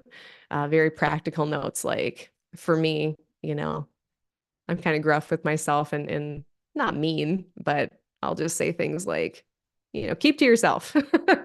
Watch your own work. Watch your own paper. Things like that. Here, my notes for like the 21st and 22nd would be like, remember Mercury retrograde protocols, remember them, do them. And if other people are dropping the ball, be understanding that, okay, this will probably be resolved in a week anyway, so I'm not going to worry about it too much. Watching a false sense of urgency. Aries can want to go fast, and false sense of urgency can happen. And sometimes we put that on other people and we're like, Jenkins, have it on my desk by Wednesday at 5 o'clock. And like, it doesn't need to be on your desk. So ask yourself if it really needs to be on your desk. By the 22nd, the sun does start to separate from Pluto. And then we get that full moon. So let's take a look at what leads us up to this full moon in Scorpio. We've got the moon in Libra. I had mentioned, really diplomatic mind on some of these days here, even if there is some interesting conversations or things to navigate. There is a kind of an interesting thing where the moon, its last conversation is with Venus. And then the moon enters into Scorpio and is in a square with Pluto. And then we have our full moon. And then after the full moon, then it has a conversation, the moon has a conversation with Saturn. So it's like this full moon is sandwiched between a Venus-Pluto T-square. And then after the full moon, it's a trine. But so it's fine. But a more serious conversation with Saturn. So like I'm not messing around on the 21st and 22nd, keeping my looking at my own bobber, keeping to myself. Yeah, there's like so many like days this month where I'm like, is this a mind your own business day? I'm not sure. Looks constructive, might leave the house, might not. Uh but yeah, pressurized social situations on the 22nd, maybe pressurized conversations or like internally a wrestling with relational stuff, a wrestling with ethical dilemmas, a wrestling with power dynamic, power relationship stuff. If there is any controlling issues in your life with anyone or any situation, it might get flared up on the 22nd into the 23rd. That's the case. You know, I kind of notice whenever I've got Pluto, Venus, Moon contacts that are a little harsher like this, like squares and oppositions, sometimes it is totally just a normal day for the most part, but like I'm meeting a new person or I'm going into like a new social situation that I've never been in before. And it's not a bad thing, but it is kind of like pressurized, you know? So it could just be something like that, like a really important presentation at work or a really important, lunch date with a friend or something. And then maybe they've got a lot of stuff that they want to vent to you about. It could be that, but our energy is probably going to be required for this on the 22nd of April. And then, yeah, so like this square, moon square Pluto. So for me in my little central time, I'm going to be, oh no, I'm not asleep. This is in the middle of my day so it's 1:20, or wait, no, that's not exactly, but it's in the afternoon central time on the 23rd, moon square Pluto. That's going to be later in your day, the more global east, like into your evening, basically. So like this whole pressurized social thing, this Venus, Pluto, Moon, T-square thing, global west, it's more on the 22nd. Globally east, that's on the 23rd, more for you. So, 22nd leading into the 23rd. So that's all, this is like, yeah, it could be a bunch of situations where it's not necessarily a bad thing, but I just think it's going to require our energy. And then we're going to have a full moon. And this full moon is at a lot of places that have been activated. This is the same place that was activated in the October eclipses last year. So, I guess last thing I should say, I want us to watch maybe before I get into the full moon. So I had mentioned that this whole T-square is happening around the time of the full moon. It gets pinged again on the 30th of April. So on the 30th of April, then we have Venus in Taurus with the sun, and then the moon meets Pluto and is kind of pinging a similar configuration. So I'm kind of curious and wondering if whatever happens around the 22nd, 30th of April isn't somehow tied to what's going on the 30th. And so then if something does come up on the 22nd, 30 or 22nd, 23rd of April, stick a flag in the 30th as a time to revisit it or come back to it. That's what I wanted to share about that. But let's talk about this full moon. So Scorpio full moon, same decans, that first decan of Scorpio, first decan of Taurus, and the eclipses last fall. Mars can see this moon by a trine. So then we know that this full moon is supported pretty well by Mars. They're feeling maybe very inspired, very spirited, very motivated. And now the moon in Scorpio is like, okay, let's strategize. Let's feel out a plan here. What actions now that we're, Mars is like, okay, I've gotten away from Saturn. I'm away from the obstacles. By this time, Mercury is stationing. We know that that's going to be sorting itself out in the near future. When we have these couple days on like the 23rd, 24th of April, that's strategy day. It's a good day to strategize, good day to think about how do you want to accomplish things. And Jupiter can see and help out with this as well. So whatever stability we have in Taurus right now, or whatever abundance we have in Taurus, that can help out whatever the moon is doing in Scorpio. But yeah, it does seem like a time to plan actions. What is the best order of operations to move forward on things? Maybe this full moon is that aha realization moment of knowing, okay, this is how we are going to move forward with things. If it is more of that stereotypical, I have completed something, I shall share it with the world. Just like know that the reception, the pickup might be kind of slow. The moon's next aspect is a trine with Saturn. So it's a trine, so it's not bad. It's not like you're getting blocked or rejected. Like I think the reception is fine, whatever you choose to release on this full moon, but the uptake might be slower, or maybe it's a more mature topic or something like that. But yeah, just knowing that very spirited Mars. Yes, we're moving away from the obstacles, but the moon is still going to have to talk to Saturn. These first decans. So what are those about? And I love the tarot correspondences. We've got the Five of Cups and the Five of Pentacles. The Five of Cups, it's not, I feel like there's a little bit of not understanding what you do maybe have. I feel like Taurus is a little better able to do that because we're dealing with Venus mind, not Mars mind.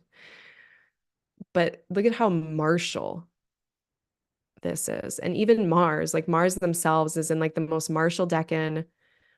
It's in its own Mars bound. The moon is in Mars's decan and bound.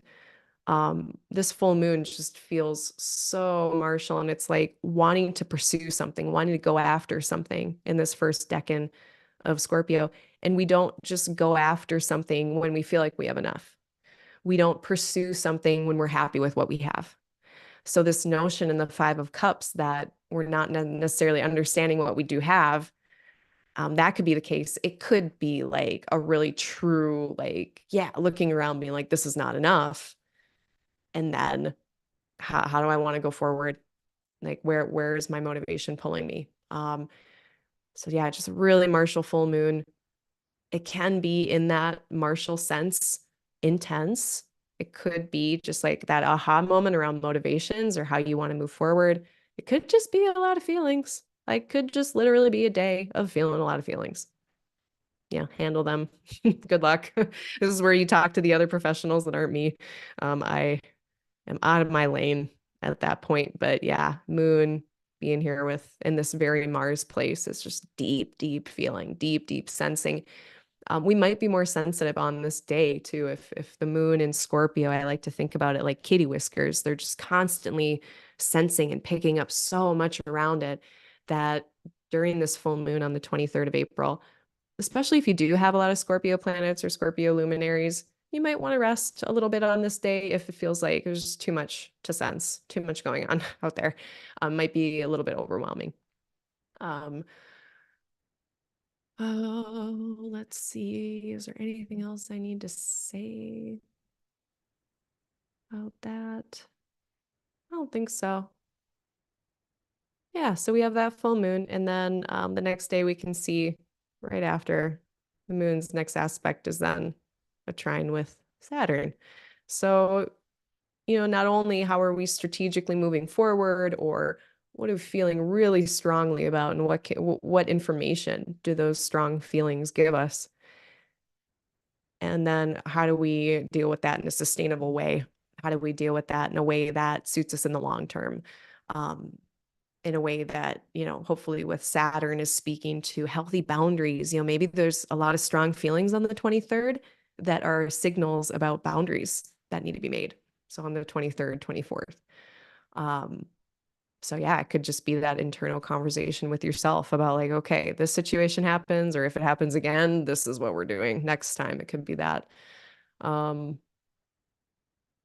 Taking responsibility too. If there is like, especially in the Pisces part of the sky for you, whatever life topics that speaks to, like for this theoretical Leo rising, this would be their eighth house topics. Perhaps you're building something in the eighth house part of life. You're being responsible for something, showing up in a way to do a duty. Maybe it's a burden. Maybe it's one you choose. But the moon working in a trine with Saturn on the 24th might be really constructive around what it is that is kind of heavy or burdensome in Pisces. Um, yeah.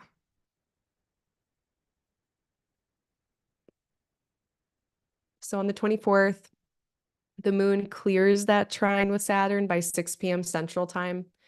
And then later into the day, into the 25th, globally east. So really dealing with that like all day on the 24th for the most part for most of us.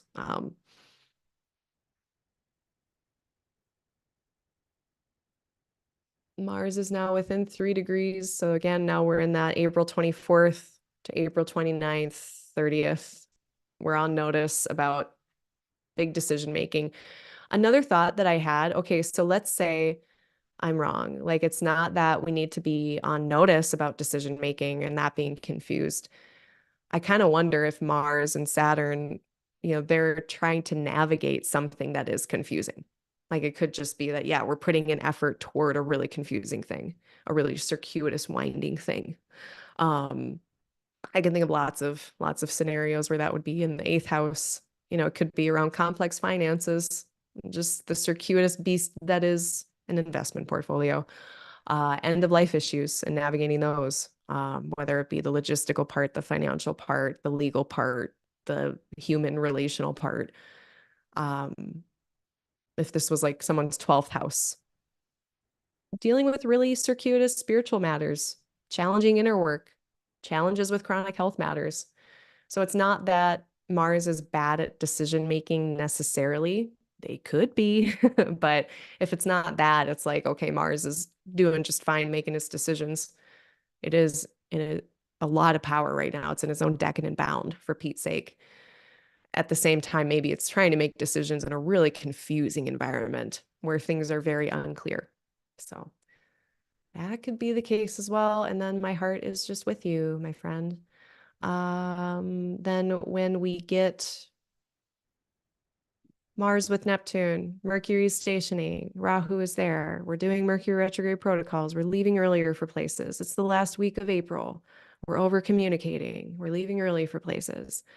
It's the last week of April. It's the 25th. Mercury is stationing direct. That's also happening with Rahu. So yeah, like already like stations of Mercury, it's like stations of planets. That planet can just be extra vivid, or we're just doing a lot of whatever that planet specifies. Rahu amplifies it as well. So on the 25th, yeah, if we can, like, if you're already doing a lot of traveling, communicating, buying and selling, thinking, cogniting, like give your mind a rest, give your voice a rest. If like I can imagine like also physical dexterity, like the overextension of physical or manual dexterity and like fingers getting tired if you're like crocheting, you know. So um just remembering to take breaks with stuff, just whatever it is.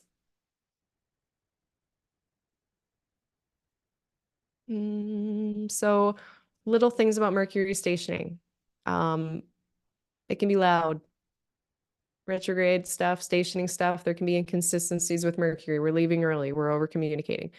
So just to lay out this whole Mercury story, pre-retrograde phase was March 18th. They stationed retrograde, what was that? It was at 27 degrees of Aries on the 1st of April. So March 18th on the 1st of April. We had our Mercury Cazimi on the 11th, which is tomorrow. So we have Mercury Cazimi. That's the middle of the Mercury story. Mercury meets the sun. They're going to station on the 25th and then of April. And then the post retrograde time is done on May 13th. So this whole Mercury story most intensely in April, but will, like, the stories of them, they may move on, really into like potentially till mid-May. Moon is going to be opposite Jupiter and Uranus on the 25th. Let's see, so that's kind of fun too. So we get the moon running into this kind of wild card situation, Mercury stationing in kind of a wild card situation. Yeah, there's a lot of things that could change or be unexpected that last week of April. Lots of stuff.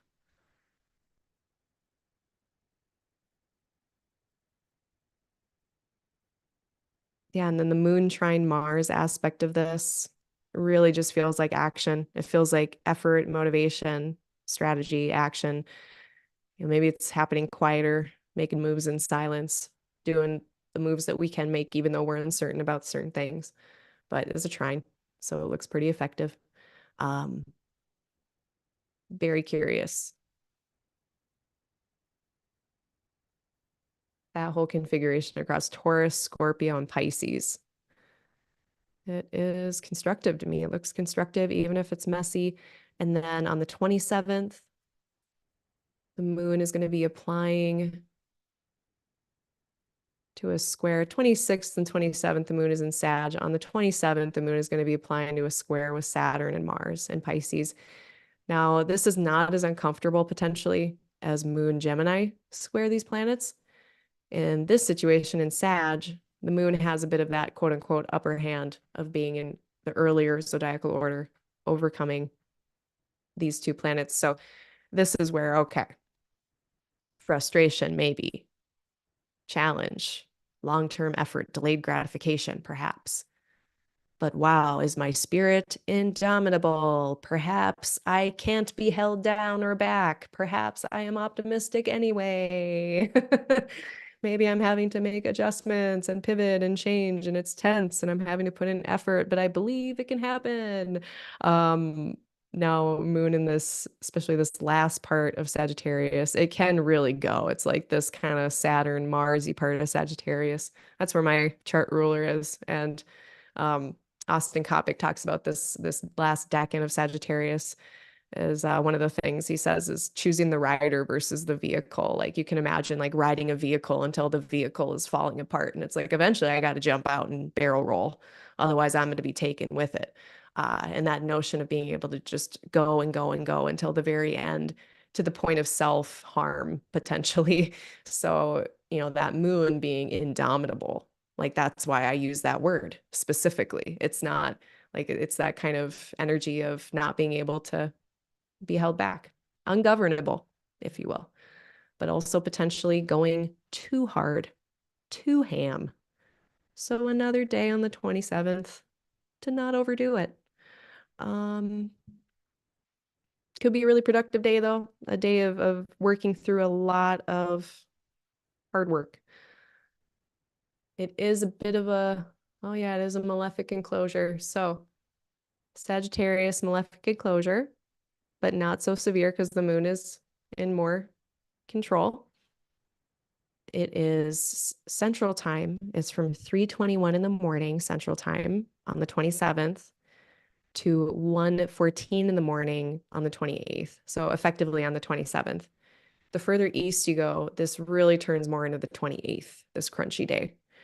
So 6 p.m. Australia, Eastern Australia, 6 p.m. on the 27th to 4 p.m. on the 28th. And that, what day is that? That's a Saturday and a Sunday. So that's a weekend. Yeah. Could be just putting a lot of effort toward Pisces topics. The moon is going to be bringing in those Sagittarian elements of hope and, feeling optimistic. And the moon can also see Venus. So it's kind of interesting at the same time that she's going to be in between, Saturn and Mars and moving toward Mars. Venus is really close as well. And I had to really get in with my fine tooth thing and look at the arc minutes here to see who was applying to who. But while Venus is not intervening, she's still present. And so the ability of moving through a tough thing and doing so in style and with diplomacy is much more there. She helps to smooth things out a lot on the 27th. So, I mean, there's some little red flags on the 27th, 28th, but there's a lot of mitigating factors. So I don't think it's going to like ruin the month. And there's so many things that are starting to sort out at this time.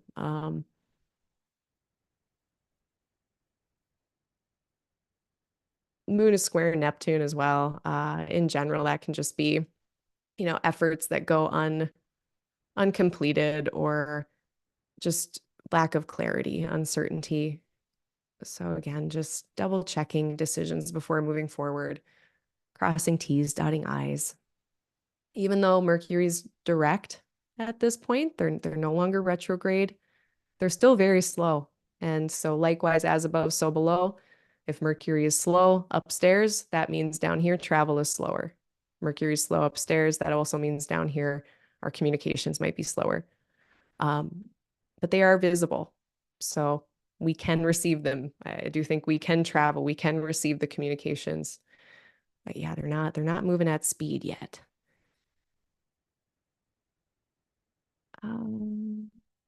Jupiter is going to start disappearing from the evening sky. So those topics that Jupiter has been in charge of, the Pisces part of our charts, the Sagittarius parts of our charts, the ruler of those life topics being jarred and jostled by Uranus here. Maybe some changes coming in, some insights or breakthroughs that we've been waiting for. And then they start to go invisible under the beams of the sun, almost saying like those topics become quieter. And I hope that they become quieter because we found a resolution and now they're not so in our face anymore. That's my hope.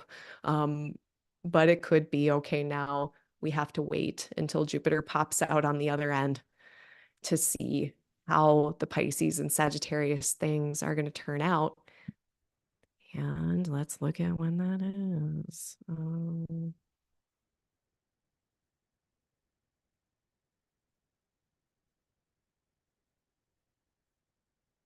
Yeah, Jupiter's going to be invisible until June. So then, if Jupiter topics, we're either doing more behind the scenes work with Jupiter rule topics, Pisces, Sagittarius rule places, or those topics themselves start to become hidden. They will be so for May and June.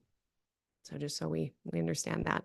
But that is happening at the end of the month. So depending on your location on the globe, Jupiter will start to disappear from the morning sky. Sorry, the evening sky.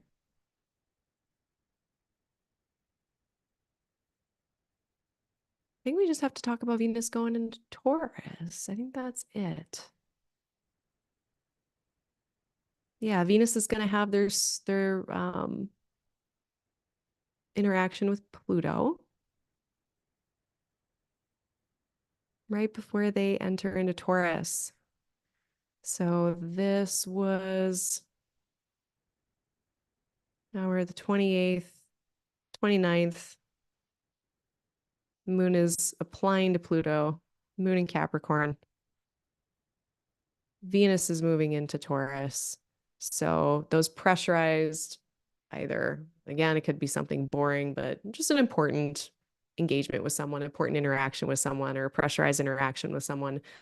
That could be the case on the 30th, 29th. Think back to the 22nd, 23rd. Those days might be related for some reason. Now we have Venus in her power. So now the sun's rays are no longer harming her. She's gotten a huge dignity boost. She went from being in a place where she doesn't have a lot in common with that place. She doesn't like the tools that they have.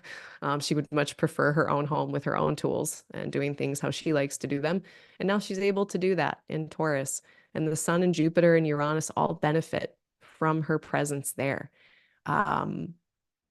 Venus ruled topics also should improve. So for this theoretical Virgo rising, maybe their money topics and their long distance travel topics will improve after April 29th, April 30th. Let's actually see exactly when it is. Yeah, it's April 29th at 6:30 a.m. Central Time. That's when Venus enters Taurus. So the 29th. Now all the topics, maybe even of the other Venus ruled places, also improved. So for this Taurus rising, that would be their Libra sixth house. Maybe their sixth house topics of pets, health, daily labor life. Maybe those now will improve a little bit for some time. Your mileage may vary depending on being a day baby or a night baby.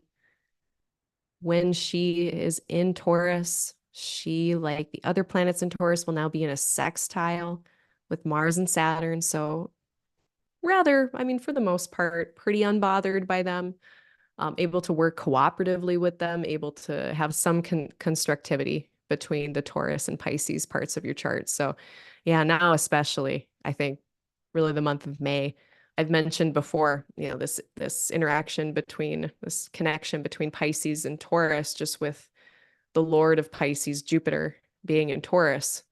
So it's kind of like the house topics that have to do with Pisces and Taurus. They're working together really well, and in our own lives, how can we squeeze the juice out of those things? So for instance, for this Taurus rising, this would be their first house topics of themselves and their 11th house topics of their friends. So in the month of May, how can this Taurus rising really squeeze the juice out of themselves and their friend groups, their friend networks? Go out and have fun. Have fun with your friends. Ask for help from your friends if you need to. Follow your hopes, dreams, and aspirations. If you're an Aquarius rising like me, this is my money place and my home.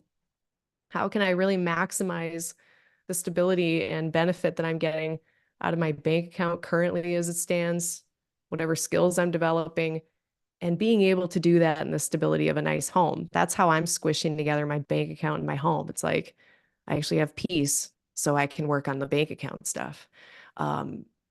May is just such a nice time to really take advantage of all of that. It's kind of like the wind is at our back with those topics. So this is when you go and you do those things and gain momentum now.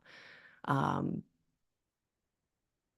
think that's all I have to say about Venus moving into her own sign.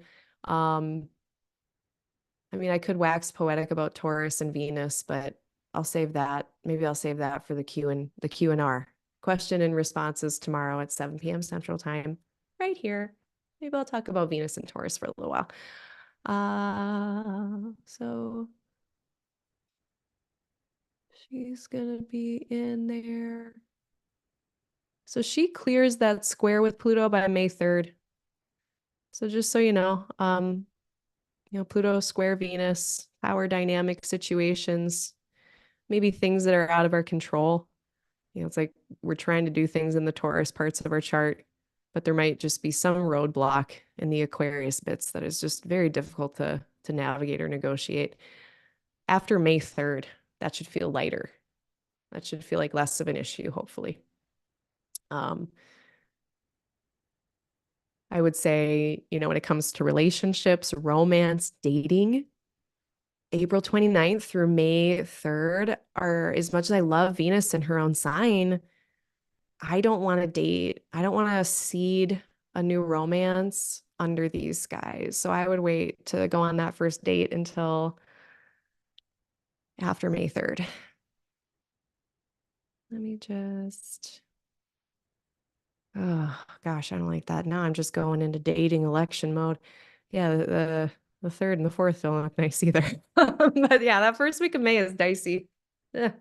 Don't rest on your laurels just because you see Venus going into Taurus. There's still some other stuff she's got to navigate first, and then she's more into the free and clear.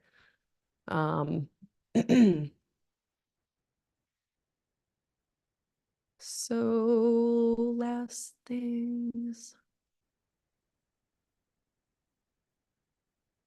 On the 29th, the moon is going to have a nice contact with the benefics. So that might be a progressive kind of day. And then on the 30th of April, we get the moon with Pluto. Not the 31st, the 1st of May. No, the 30th. It is the 30th. And we get Mars past Neptune and into Aries. So this is how we end out the month, is Mars making their ingress into Aries, getting away from Neptune, away from that confusing influence. And now, as of the 30th of April, I think this is now when we're starting to cook with gas. Now things are starting to move forward. Even if we're not able to take action at this time, we're starting to know that like which actions will be able to be taken, if that makes sense. Let's get the moon past Pluto. Yeah. Yeah. So really May 1st. May 1st, what a vibe shift. You know, new day of the new Gregorian calendar month. But also just with that Mars transition, it really is going to feel like a vibe shift. May. Mars in Aries, Venus finally in domicile. And now we can start to have, we've been waiting. I remember in January and February saying, hey, January and February looks functional. March and April are weird. May and June look better. We're finally almost to the May and June part of this whole thing. We've been kicking the can down the road, you know, maybe unwisely for this whole time, not being present. But do I want to talk about Mars in Aries before we go? Yes, I think I do.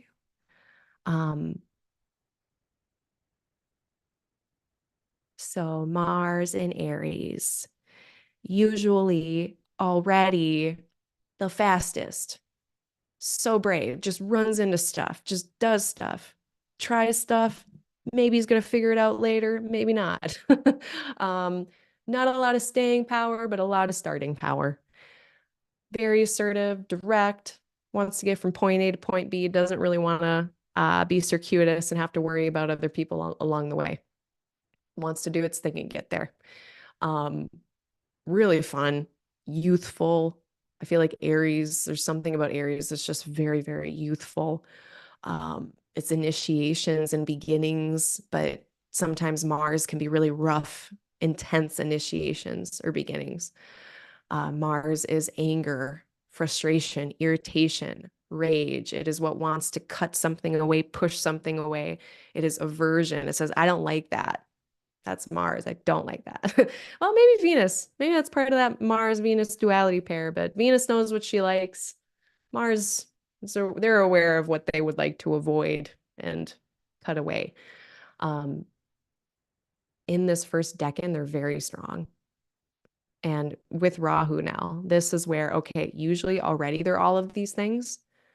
Now Rahu adds this note of, and let's do more, more assertion, more this singular thing, more speed, more getting here, like very much not patience, not any kind of temperance really whatsoever with Rahu. So I do want us to kind of like, this was for a lot of my consults this year, I've been saying burnout alert for May. I know I'm kind of getting into May now, but I think in general, it's like a lot of gas in the tank to do stuff, a lot of energy to get efforts done. But with that energy, we can overdo it and harm ourselves in the process or harm others or kind of steamroll or just go too fast. So that's going to kind of be the little issue with Mars being in there. Really great that they're in their own sign. So quote unquote functional. At the same time, not simple. We're going to have some circuitousness. That, like, what I've been noticing the most when I go out in eclipse weather, and why I think dragons speak to me as well for this, is like when you see a dragon depicted, they're always like slithering around, you know, winding around everywhere, like snakes, you know, slithering around, being in a knot. And that's how I feel like the day goes, like during eclipse time. Like we are taken on this dragon ride. We are taken on this kind of circuitous winding path, even if it's just through the grocery store or, you know, through Chicago or something, but it is winding. So we can imagine, all right, Mars is going to be kicking ass, taking names in Aries. It's not going to be from point A to point B, though, most likely. Not like it usually is. So this year, we don't get that with Mars. Or I should say this pass. It takes them 2 years to get around the circle. All right, my friends, that's what I have for you. Let me check in with the chat, see if there's any loose ends to tie up there. Hello, Holly. Hello, Nikki. Hello. Hi, Heather. Yeah, so Nikki's giving a really good example. They have Pisces in their ninth house, and they're going to be navigating the complexities of finals week. Yeah, the ninth house of higher learning, the intensity, Mars and Saturn, all that effort you've been putting in, and now like having to show it and demonstrate it. Very intense, very Mars Saturn there in the ninth of higher learning. Yes, great example. Thank you for sharing it. Yeah, I think mine's pretty boring in some ways. In my second house of money, it's like, and this is for a lot of people, so maybe this one doesn't count, but it's just like paying my quarterly tax, estimated taxes. It's like a shot to the heart every time. Uh, yeah, well, no one has any comments, so thanks again, everyone, for your time and your attention, your contributions. If you have any questions or comments, put them below if you're listening to this later. I have not scheduled anything yet for the future, so I don't know when I'm going to be talking about May, but probably at the end of April. I do have a question and response session here tomorrow night, Thursday, the 11th at 7 p.m. Central Time, right here on YouTube. Bring your questions. I'm gonna address some older ones I have in the backlog. I'm not going to do a call for questions, but bring them and I can answer them if you bring them. Um, Other than that, yeah, nothing else going on. Just booking like normal and trying to work on that Jupiter Gemini workshop. That's my next project. I'm going to do that. Jupiter Gemini workshop. Oh, I wrote horoscopes. I never do that. Go to my website, www.aligninglightastrology.com. I actually wrote rising sign horoscopes for right now, for mid-April. So go read those over there. It's by rising sign. It's on my website on the horoscopes part of the page. Um, Discount 10% off astrology podcast in alignment with Chris Brennan's referral list. I think that's it. I think that's it. I hope everybody has a great April, rest of your April. I will see you at the end of it. I'll see you tomorrow, but then I'll also see you at the end of April and we'll talk about May. And yeah, if you have any questions, you know where to find me. Thank you so much, everyone.